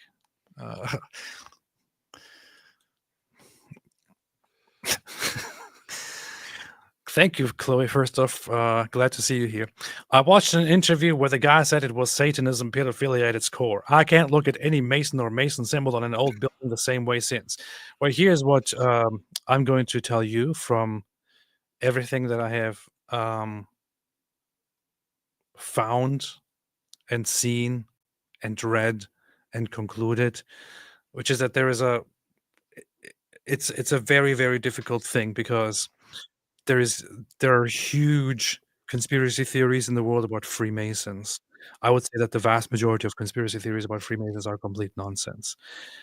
Here's the thing: the Freemasonry ideology or movement organizations are, a little bit ridiculous. The foremost thing that I find a little bit disturbing and really messed up from a religious perspective, from a Christian perspective, even, would be that if you want to become a Freemason, you have to basically believe in a creator, and they usually say that you have to believe in God or a higher being, but it actually takes a shape when you go to, when they talk about what that higher being is, and it's like the great architect, the maker who makes all things. But then it's basically a gathering where all people who believe in a higher being come together and basically pretend to believe in the very same God under one name, and so on, which is already extremely problematic, no matter what religion you approach it from. It's a very, very problematic perspective to look at things, and just reeks of heresy and occultism. I just wanted to say, because there are certain things I've never studied. Freemasonry is one of them, and so I normally don't give my perspective on things that I haven't really studied. However, I do want to point out I was locked up with a guy who was the son of a guy who initiates the higher level stuff. And what this guy that I was locked up with said to me was, most of it is a big social club until you get to higher levels and you get deeper into stuff, and then it starts getting really, really messed up. I cannot confirm or deny that. I'm just saying that's the one thing that I've heard, and he was supposedly a guy whose father was important. For most people who are in it, it's basically a social club type thing. And then if you get deeper into it, he said it starts getting really, really messed up with some messed up stuff that you're doing. Yeah, the funny thing is that when you look at people who actually went into Freemasonry, there's something very funny that you see, which is that lots of people go into it and then quickly get bored and eventually leave it, or some people just stay with it for social purposes and so on, because it has this whole mystery about it, which is what makes it kind of appealing to some people. But you go into it, and it's basically just a boring gathering that you go to on a regular basis with a bunch of other weirdos, where you stand around and basically give each other support and learn certain things and go through certain ranks and so on. And the thing is, lots of people also did some good things as part of that, because it basically teaches people to establish, I don't know, self-sufficiency and making the world a better place and so on. But that said, it's just it is very problematic on different levels. So, long story short, much of the conspiracy theories are very, very much based on hearsay. There is nothing concrete.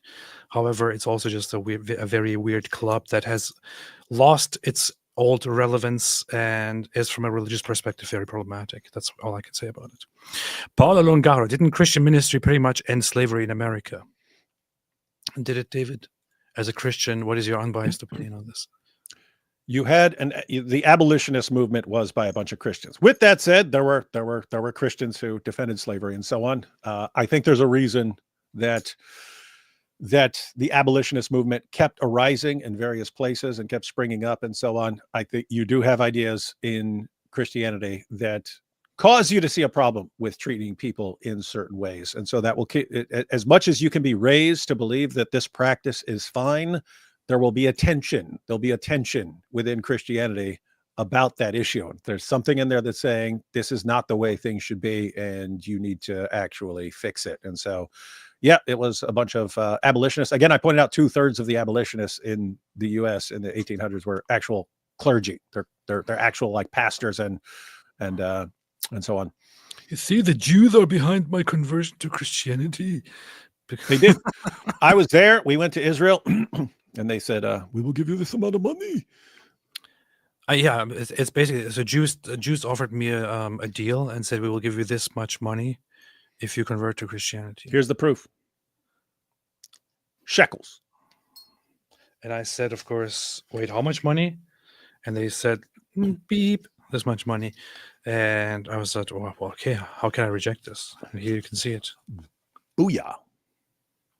New We shekels. got, This is right. we got all the shekels, ladies and gentlemen. We got all the shekels. It's raining shekels over here. Jews made me convert to Christianity. Mhm. They said Boy. what they said was, AP, we want you to convert to, we will give you all the shekels if you convert to Christianity and then read the Schofield Bible and become a dispensationalist and a Zionist. And you convince other Christians. You convince other Christians to be Zionist. And if you don't believe it, distribute the Schofield Bible. Here's the proof. proof. You see, we got the shekels. We got the shekels. We got the Schofield. What? What else do you I want? don't know what else do you want? 700 videos coming out tomorrow. See, this is the proof. Alhamdulillah. Didn't Christian ministry? Yes. Captain Blowfly said, please make a poll in the chat and ask in the beliefs. Don't you like to know? I'm curious. Peace out. That would be good. What would you identify as? Christian? I actually wanted to Muslim, make a atheist, poll Jew? for my channel in general. What are you, a Jew? What are you? What Are you, a Jew? Christian, Jewish, atheist, and other. Okay, how about that? Okay. Atheist, agnostic, and other. Okay, how about that? I specifically listed only Christian, Jewish, and atheist because I don't care about the others.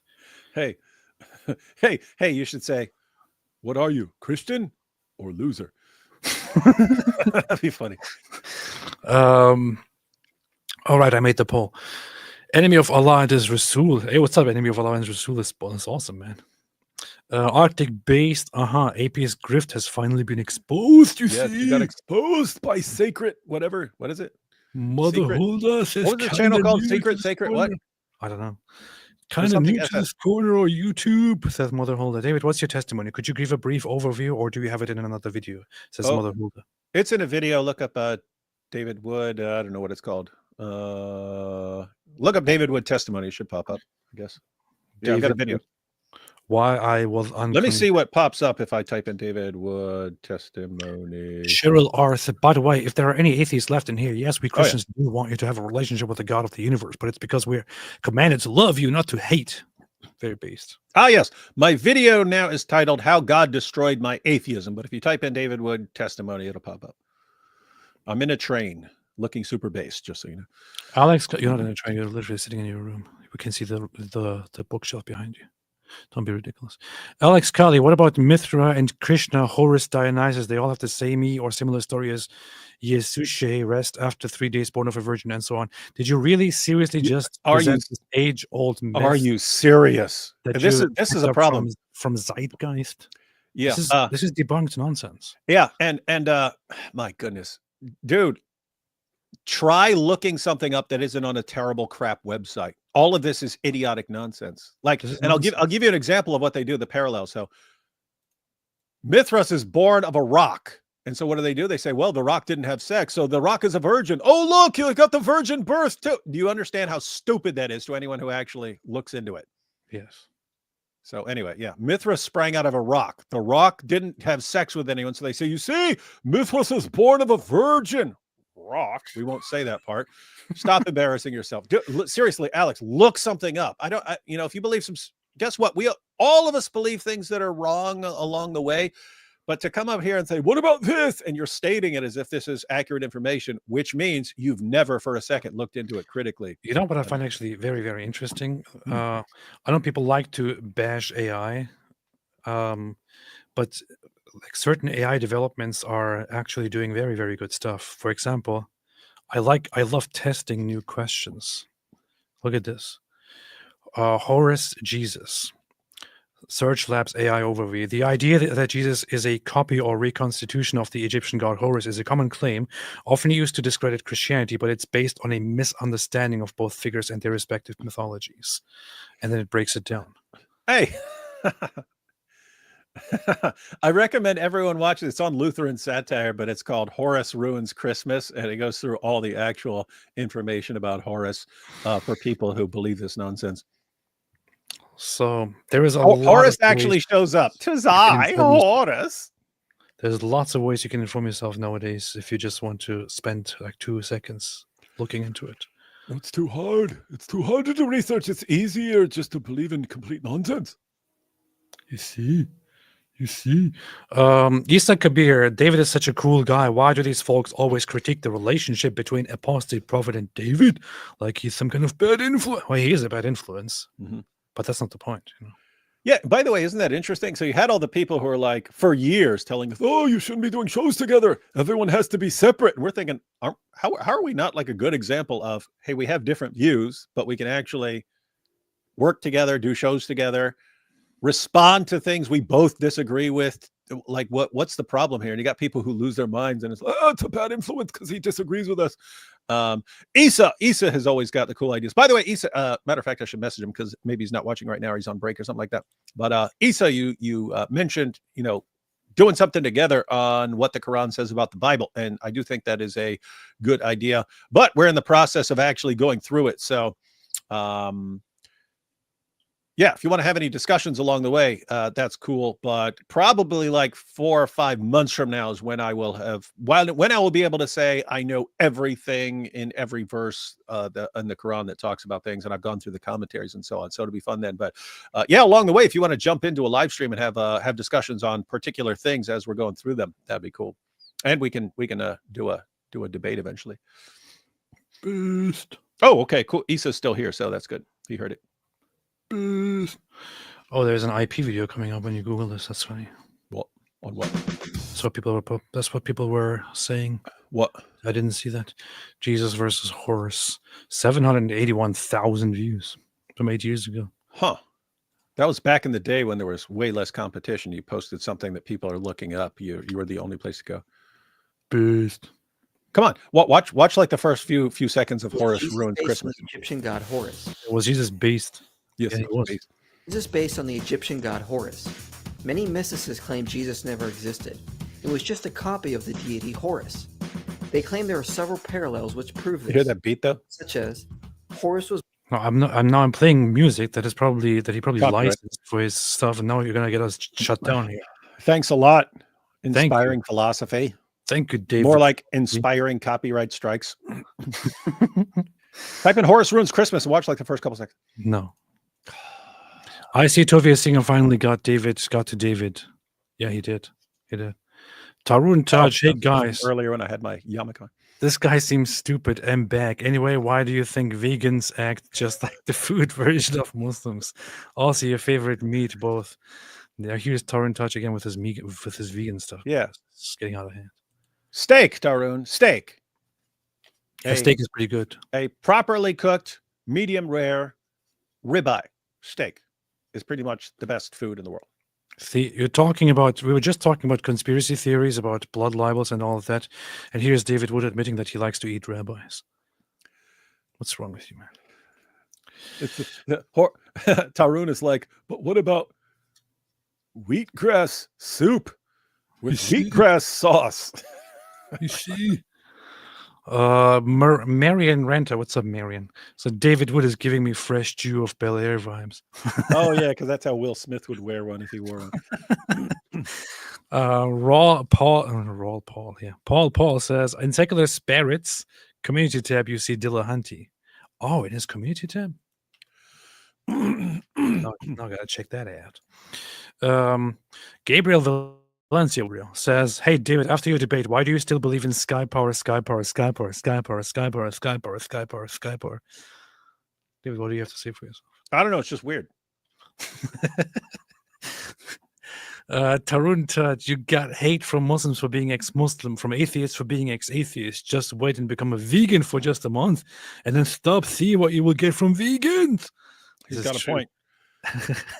And matter of fact, we can't stand vegans so much that if we became vegans, we would like just attack ourselves all day.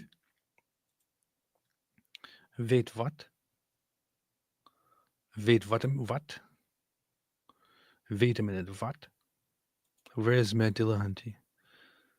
Okay, I gotta check this out quickly here. What's going on here? $10 from Etienne. Looking forward to a great show. My recommendation for a potential guest host, Secular Spirit, a Palestinian Canadian ex-Muslim who does a lot of good content criticizing Islam and Christianity. Cool. I'm unfamiliar with that person. I will say that we have a pretty bad track. We all are, Matt. We all are. Ex-Muslims, because Ayaan Hirsi Ali has now adopted Christianity, not because there's any evidence for it, but because she's married to a Christian. She's a conservative in think tanks. Got to be something else, she right? finds that Christianity would be more effective in combating Islam than atheism is. So she's found her club, but no evidence or justification for a God. They have a very different way of looking at religion. And then you've got Apostate Prophet, who I think has been on this show, but I know we've done shows. We had conversations. Not on this show. I was on an Atheist Experience together. Matt Dillahunty lies about Apostate Prophet. Produces tons of great anti-Muslim, anti-Islam. What? He just accused me of producing great anti-Muslim content. Yeah, imagine if someone like Secular Spirit hears that, how offended he will be. And think of Apostate Aladdin. If you talked about AP's offensive material towards Islam, think about how that would make these guys feel.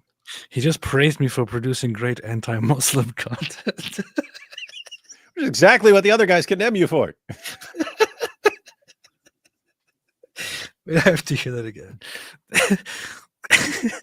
I think has been on this show, but I know we've done shows. We had conversations. Produces tons of great anti-Muslim, anti-Islam, not anti-Muslim, anti-Islam content. Anti-Muslim. I mean, anti-Islam. Man, that's funny. That is funny.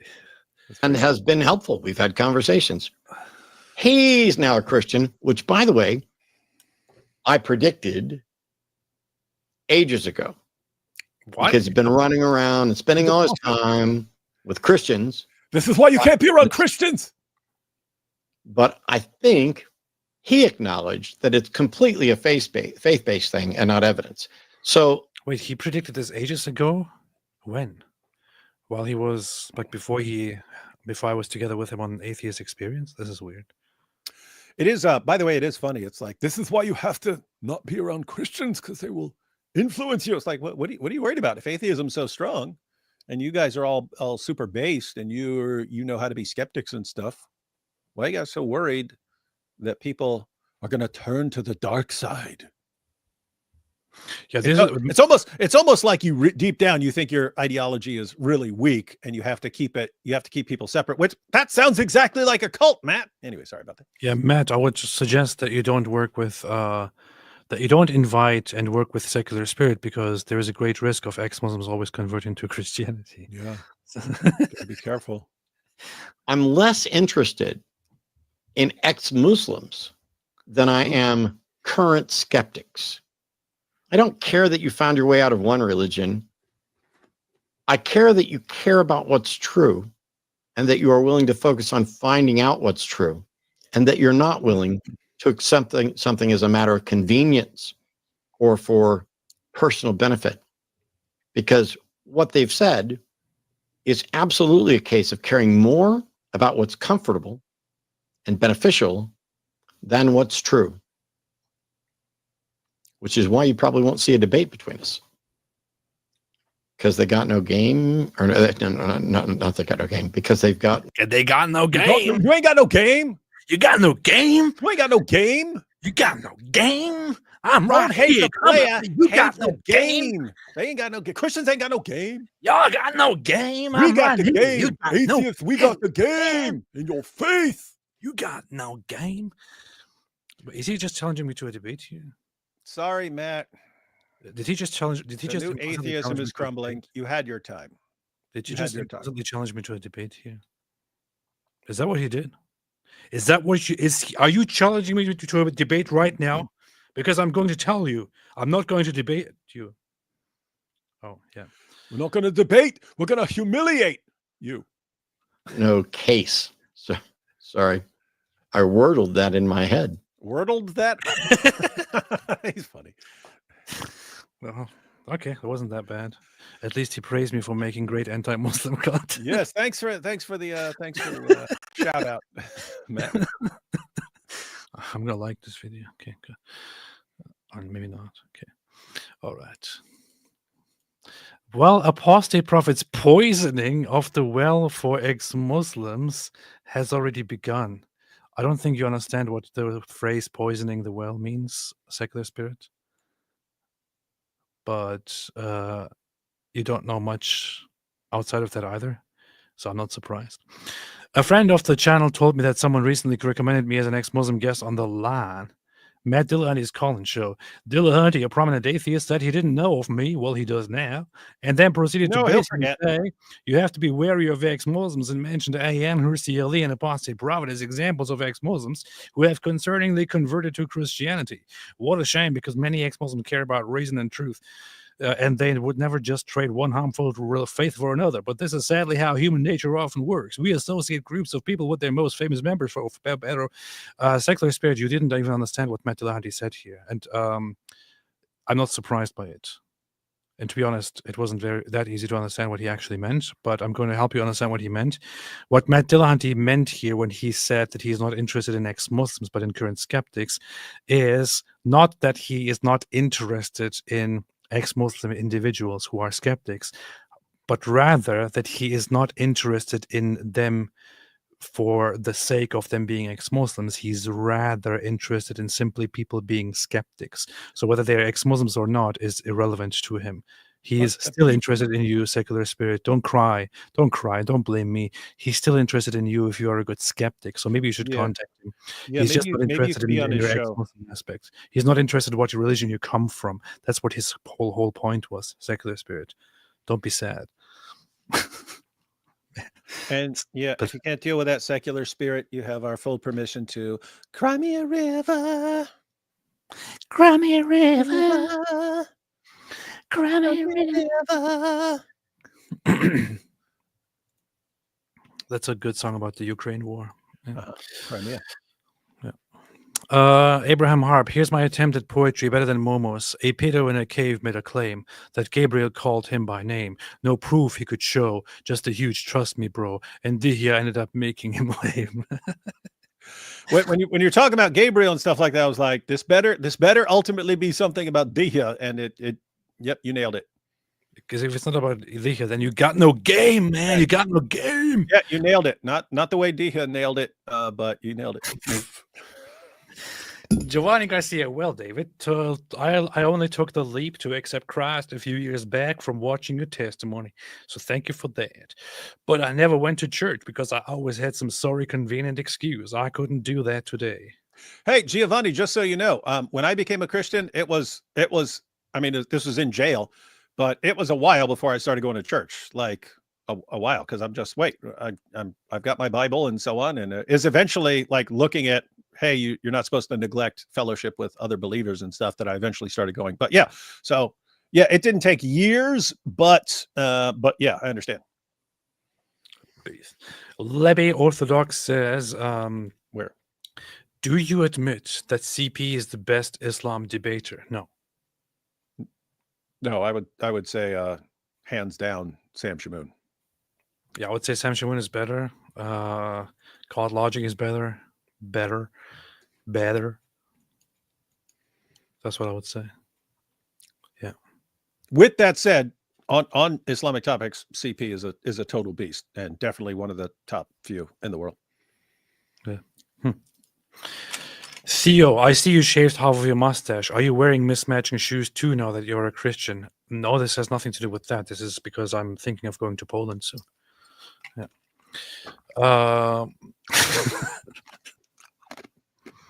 That's so messed up if you get it. Steve Sinite said, thoughts on Yogananda's view of Jesus and the NT. Who is Yogananda? No idea who that is, therefore have no thoughts on it. Yogananda? That sounds like some yoga channel. What the heck is this? Indian American monk and yogi. But the people, that's the only Mahansa Yogananda was an Indian and American Hindu monk, yogi, and yogurt guru. No, it doesn't say yogurt, it just says guru. Who introduced millions to meditation. I don't really care about his views. So but thank you. Peace be upon me says AP is so obsessed with Nazis. What is wrong with you? Good point. Person's got a point. Arctic based, no more super chats for AP. Yeah, stop with the super chat, everybody. Yeah. Emmanuel of Christ says, Ape, I used to watch you as atheist, and as a Muslim, I was led to hate you. Now that I returned to Christ, I commend you and am quite happy for you and your marriage. God bless your journey. Thank you. I appreciate that very, very much. It means a lot. Thank you. Emmanuel O. Christ. What does that mean? What does that mean, David? You know everything. And us, this, no, Elijah means God with us, right? That's what Muhammad Hijab said. Why are you laughing? N.A. Odessa said, Astaghfir Osmos, AP. As a self-proclaimed free thinker, I'm shocked that you would think freely. Absolutely disappointing. Yes, don't you know that if you're a real free thinker, you can only believe what we say? Arctic based. If this goes on for much longer, we're all going to die. You are going to die. This is why I'm going to turn the video back on in a little bit to continue the rest. Eddie Garcia says, about time, AP. Just kidding. Welcome home, brother. Thank you very, very much, Eddie. Govan says, you guys watch The Believer yet? It stars our boy Ryan Gosling. Free here at YouTube. FYI, it starts with a mysterious verse. What's The Believer? What's The Believer? No idea. What's The Believer? But it's got the Grand Mufti of Jerusalem in it. In it? In it? In it? Interesting. David Newhart, thank you so much, David. Harry Serpano says Swiss Hadron Collider invalidating supersymmetry validates the Christianity finely tuned universe, controlled by the uncreated energies of God. That's very discombobulating. Holy Joe says a special jizya for Sheikh Dawood's birthday. Oh, happy birthday to you. Happy birthday to you. Happy birthday, happy birthday, happy birthday to you. The Ghost Officer says, God bless you guys. Wait a minute, I have to take a drink. Oh, our poll says so far 80% Christian, 5% Jewish, 8% atheist agnostic, 6% other. This is kind of funny.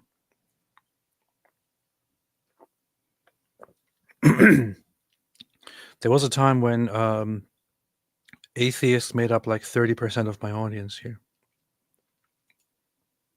That's very funny. Ben West, Surah 489 commands Minecrafting apostates. Calling Muslim converts reverts implies that everyone was Muslim at birth.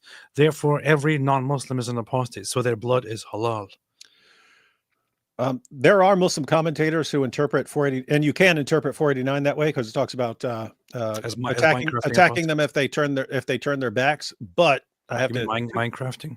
To be fair, there are other interpretations of that. It's not clear what it means by turning their back. Is it like turning their back away from the religion or turning back to hostility towards the Umah or something like that? So, yeah, but at the end of the day, you have commands directly from Muhammad about killing apostates. And so, yeah, saying that all people are ex-Muslims. Fortunately, even Muslims don't interpret it that way, which, they could piece that together pretty easily. Everyone's an ex-Muslim. But, yeah, fortunately, they have not gone on a killing spree over that. They always find other reasons to go on a killing spree. Anyway, but here's the thing.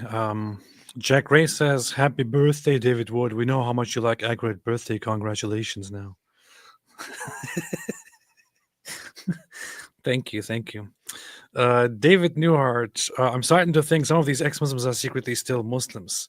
Well, here's the thing, that they might adopt some things from the Islamic worldview, but are not necessarily, secret or anything like that. So that's what happens. Anyway, here's the thing. Is that your new catchphrase? Yes, it is.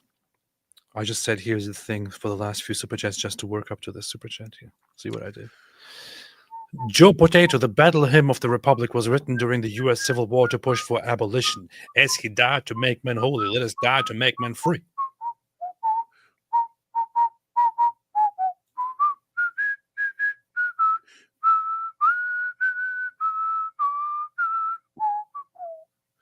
Hey, Glory, glory, hallelujah. Ren says, Ren became a YouTube member. Welcome to the club. Welcome to. I heard Soft Talk is Mossad Zionist agent, and every super Makes chat he sense. gets goes to produce a Jewish Schofield reference Quran. Do you know anything about it? It is true.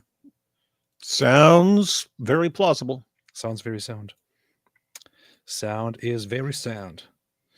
Hey, I just kind of found a picture of the Umah.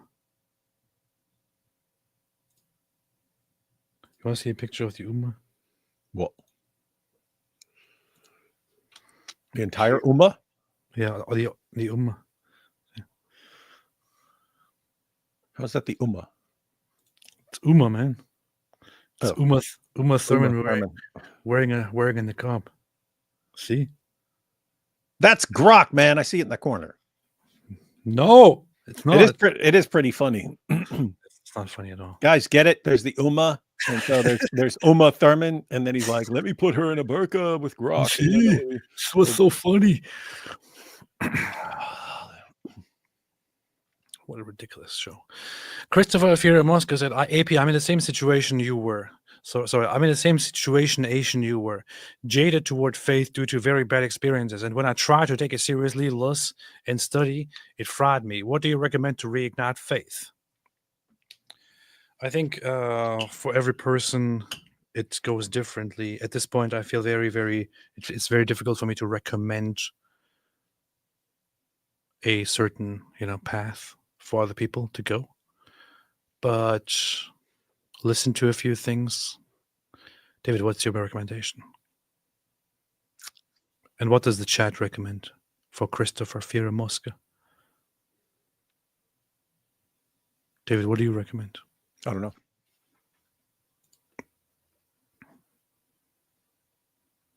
You don't know?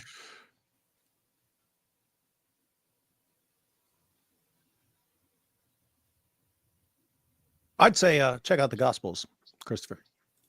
That's a very good starting point. Check out the Gospels. Read the Gospels. Start with the Gospel of John. No. That's my recommendation. Go Mark, then John. Fine. Mark is shorter.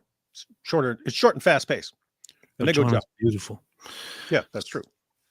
And here's another recommendation: C.S. Lewis's Mere Christianity. Very nice book. Yes.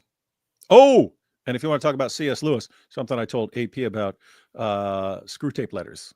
That's because Screw Tape Letters is just like a really fun book. It's a demon writing another demon letters on how to tempt a person, and it's hilarious and making awesome points, which is a good combination. Powerful. Goifos says, did The Chosen influence your conversion? Also, you see season 5. It didn't influence it. I didn't start watching it though until season 4 or so, which it's very interesting to see. I've still never seen 1 second of it, like not even in a YouTube clip. You know what's funny? I was watching it as I was kind of reading and listening to the Gospels, and I decided to watch the show too, and to realize that it's actually a very good show, very well made. But I also realized that it's not for everyone and all that. And my wife was actually very opposed to watching it for the longest of time, especially despite her conversion. She was like, "I don't want to watch that. I don't want to. I don't think I like it," and so on. Then recently, we came across a video by some Orthodox guy reviewing it from an Orthodox perspective, and it convinced her to sit down and watch an episode, and she was actually very, very moved by it. So, and of course, we can acknowledge that it takes lots of liberties to interpret, to depict the story in different ways, but it delivers the message very nicely. Yeah, I still want to find like a serious Muslim or two. Yeah, Muslim. Doesn't have to be terribly friendly, but someone who doesn't want to chop my head off.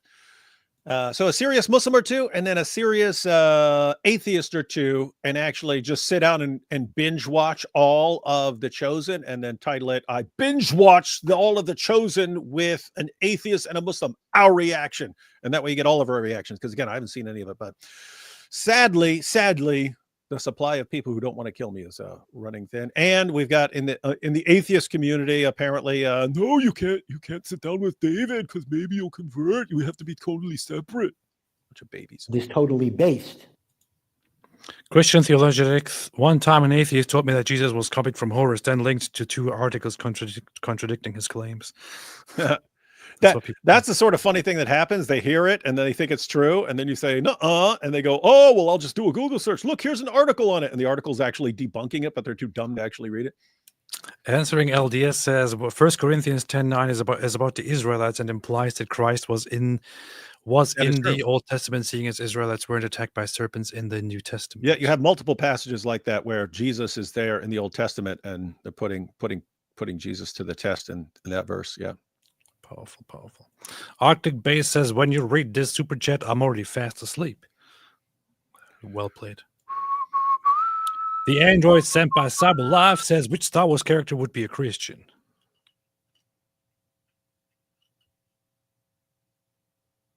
Good question. Christian Theological says, as if Matt actually cares about what's true. Matt Fred absolutely cares what's true, man. Oh, how dare you? I know you're talking about Matt Dillahunty. Mark H said, according to Shia, where is the Mahdi right now? In heaven, on earth, but asleep? No, he's in a state of, so according to the 12 for Shia, he's in occultation. He's currently in a hidden reality. He exists in our time, but he is in some hidden space that is unknowable and undiscoverable, and he will come among the humans once it is time. It's so stupid. They claimed that an imam who lived a long time ago was actually the Mahdi, but then the imam disappeared. He just died. But they say he disappeared and he went into occultation and he will come back and so on. It's basically what? I'm going to go with Obi-Wan Kenobi. Good. Because I think, and I've only seen it like once when I was a kid, but I think he said something like, if you strike me down in anger, you'll make me more powerful than you can imagine, or something like this. And then he just stands there and lets Darth Vader take him out. But then he becomes this super powerful, supernatural force. So I go with that. Well. But that is some straight nerd stuff, Just that's some Mike. Go ask Mike Winger that.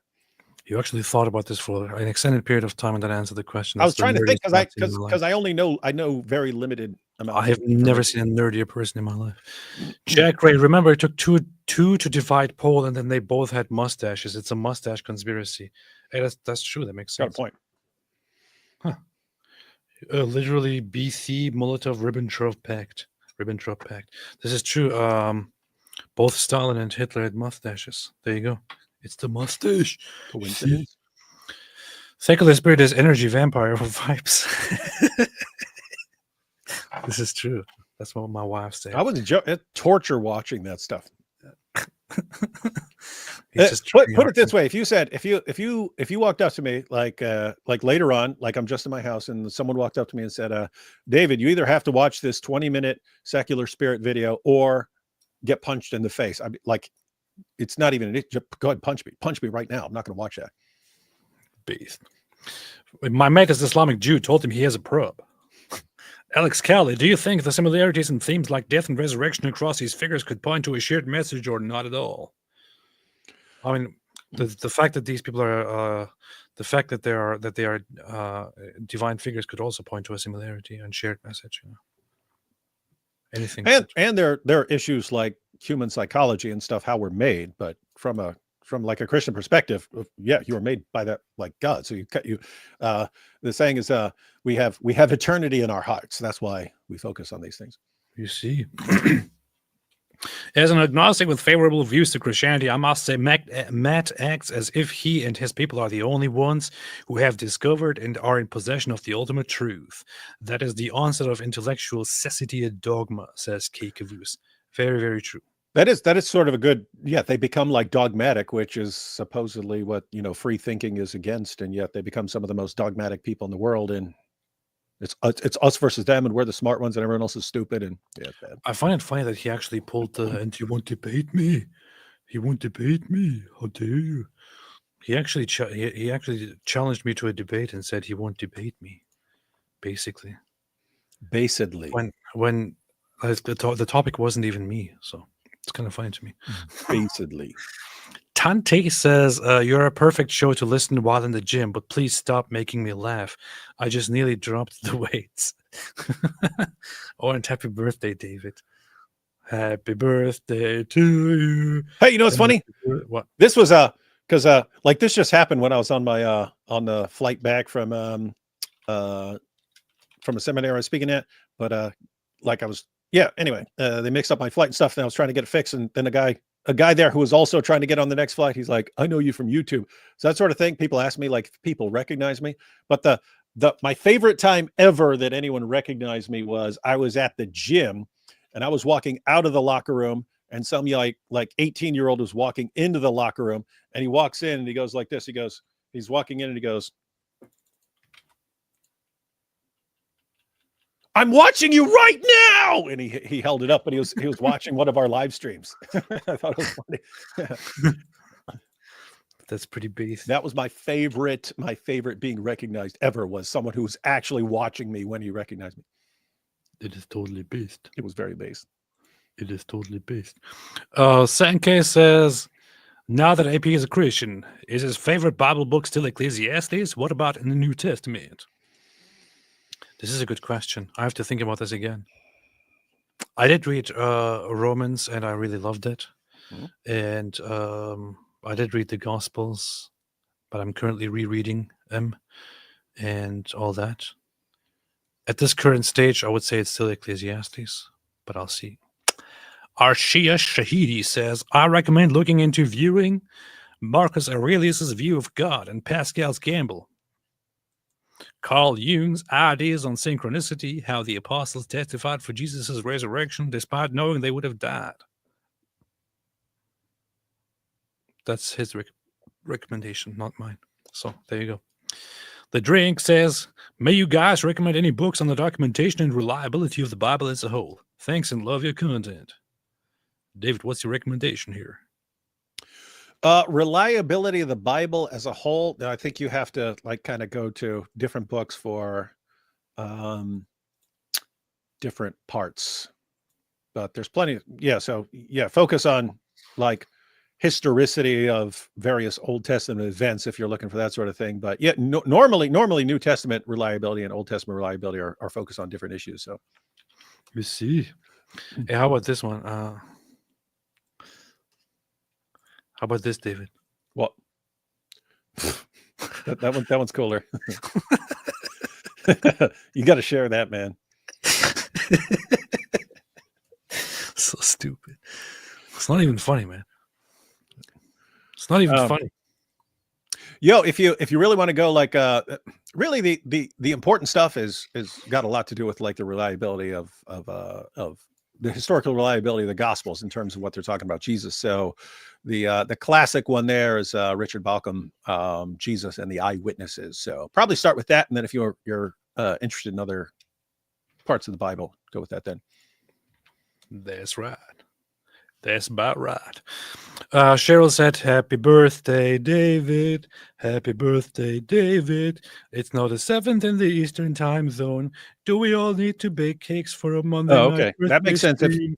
I wasn't even. Oh, yeah. It is my birthday. Hey, it is my birthday. You see. It's not my birthday. It's your birthday now, you see. Hey, it's my birthday. But happy birthday, David. Rachel Zekovich says, happy brother, David.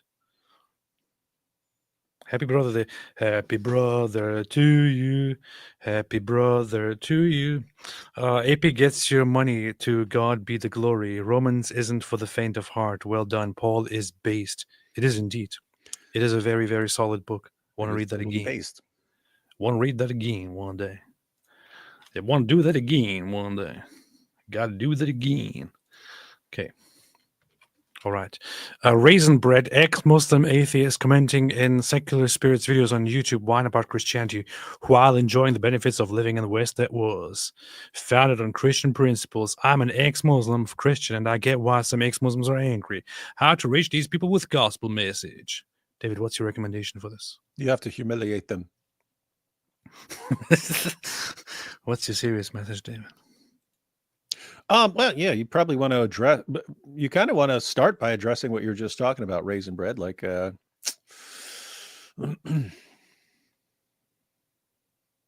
why are you so opposed to the ideology that gave rise to the civilization that you really like? Why are you gay?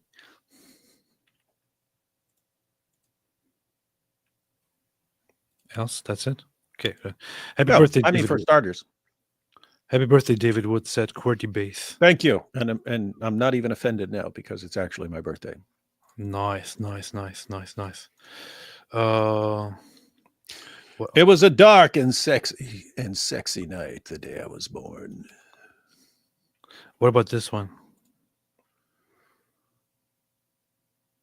It seems like the other one. Seems Yeah, like this the other one. But this you need one's to go ahead and better. share it because those are funny. Yeah, that one's funnier. I Okay. don't know why. Yeah, share Okay. that. Okay, this is gonna be the new image of the Umah. I gotta defend the Umah. Zane said on behalf of Chad, happy birthday, Daily Wire. Yeah. Thank you, Zane. Happy birthday, Daily Wire. And finally, AD Azevedo, David Wire. What is your favorite movie of all time? Happy Wood Day. Nice. Mad Max Fury Road. Really? Yeah, and I understand that people have different criteria and stuff. I like I like dystopic future movies. I like movies where there's not a lot of yap, and it's like really action based. I like massive long car chases, and the entire movie is one car chase. And yeah, so and I like stuff that's like really weird and mad scientist level. Like you think, how did this guy come up with this insane stuff? So yep, that just had the perfect combination of stuff. That's like when you ask a 12-year-old boy what his favorite movie is, and he could Mad say Max. Transformers or Mad Max. You know? But anyway, we're not here to judge people. We're here to educate and humiliate them, you see. That's what we're here. That's what we do. Happy birthday, Dizzle. AP gets your super chat. That is based. Nice. That is based. I want to extend this video, extend this live stream, and ask everyone to make super chats to wish David Wood a happy birthday. Just kidding. All right, David. Anything else? Nope. Good. All right. Thanks, everybody. Bye. Are we doing something tomorrow? I was thinking about it. I mean, I'm going to go out to dinner with my family and stuff like that, but I wouldn't. We mentioned maybe we'll just sit here and eat cake. I don't know if you're going to have some cake. Go find a cake, man. Go find. I'm going to have cake. I will have cake. But yeah, we should just go live and chat. Maybe something will pop up and we'll actually cover a topic. But yeah, we can be sitting here chowing down on cake and chatting with everyone and maybe watching some clips of something. See what happens. I will eat some vegan cake for tomorrow. Yeah, it's got to be made out of wheatgrass. Yeah, I'll get some vegan cake and we'll gather here for David Wood's live stream. All right. Thanks, everybody. As always, thank you so much for watching. Thanks for being here. As always, there's going to be more, but don't listen to the SS. The SS is evil. Thanks, everybody, for watching. As always, have a fantastic day. And my goat is somewhere else again. I can't find my goat, but you know how it goes. You know how it goes. Where's my goat? As they always like to say. I got it. You sick in the mind? Sorry. What? And here's the translation of that, of what you just heard in your own language. Stay away from Islam. Powerful. Beast.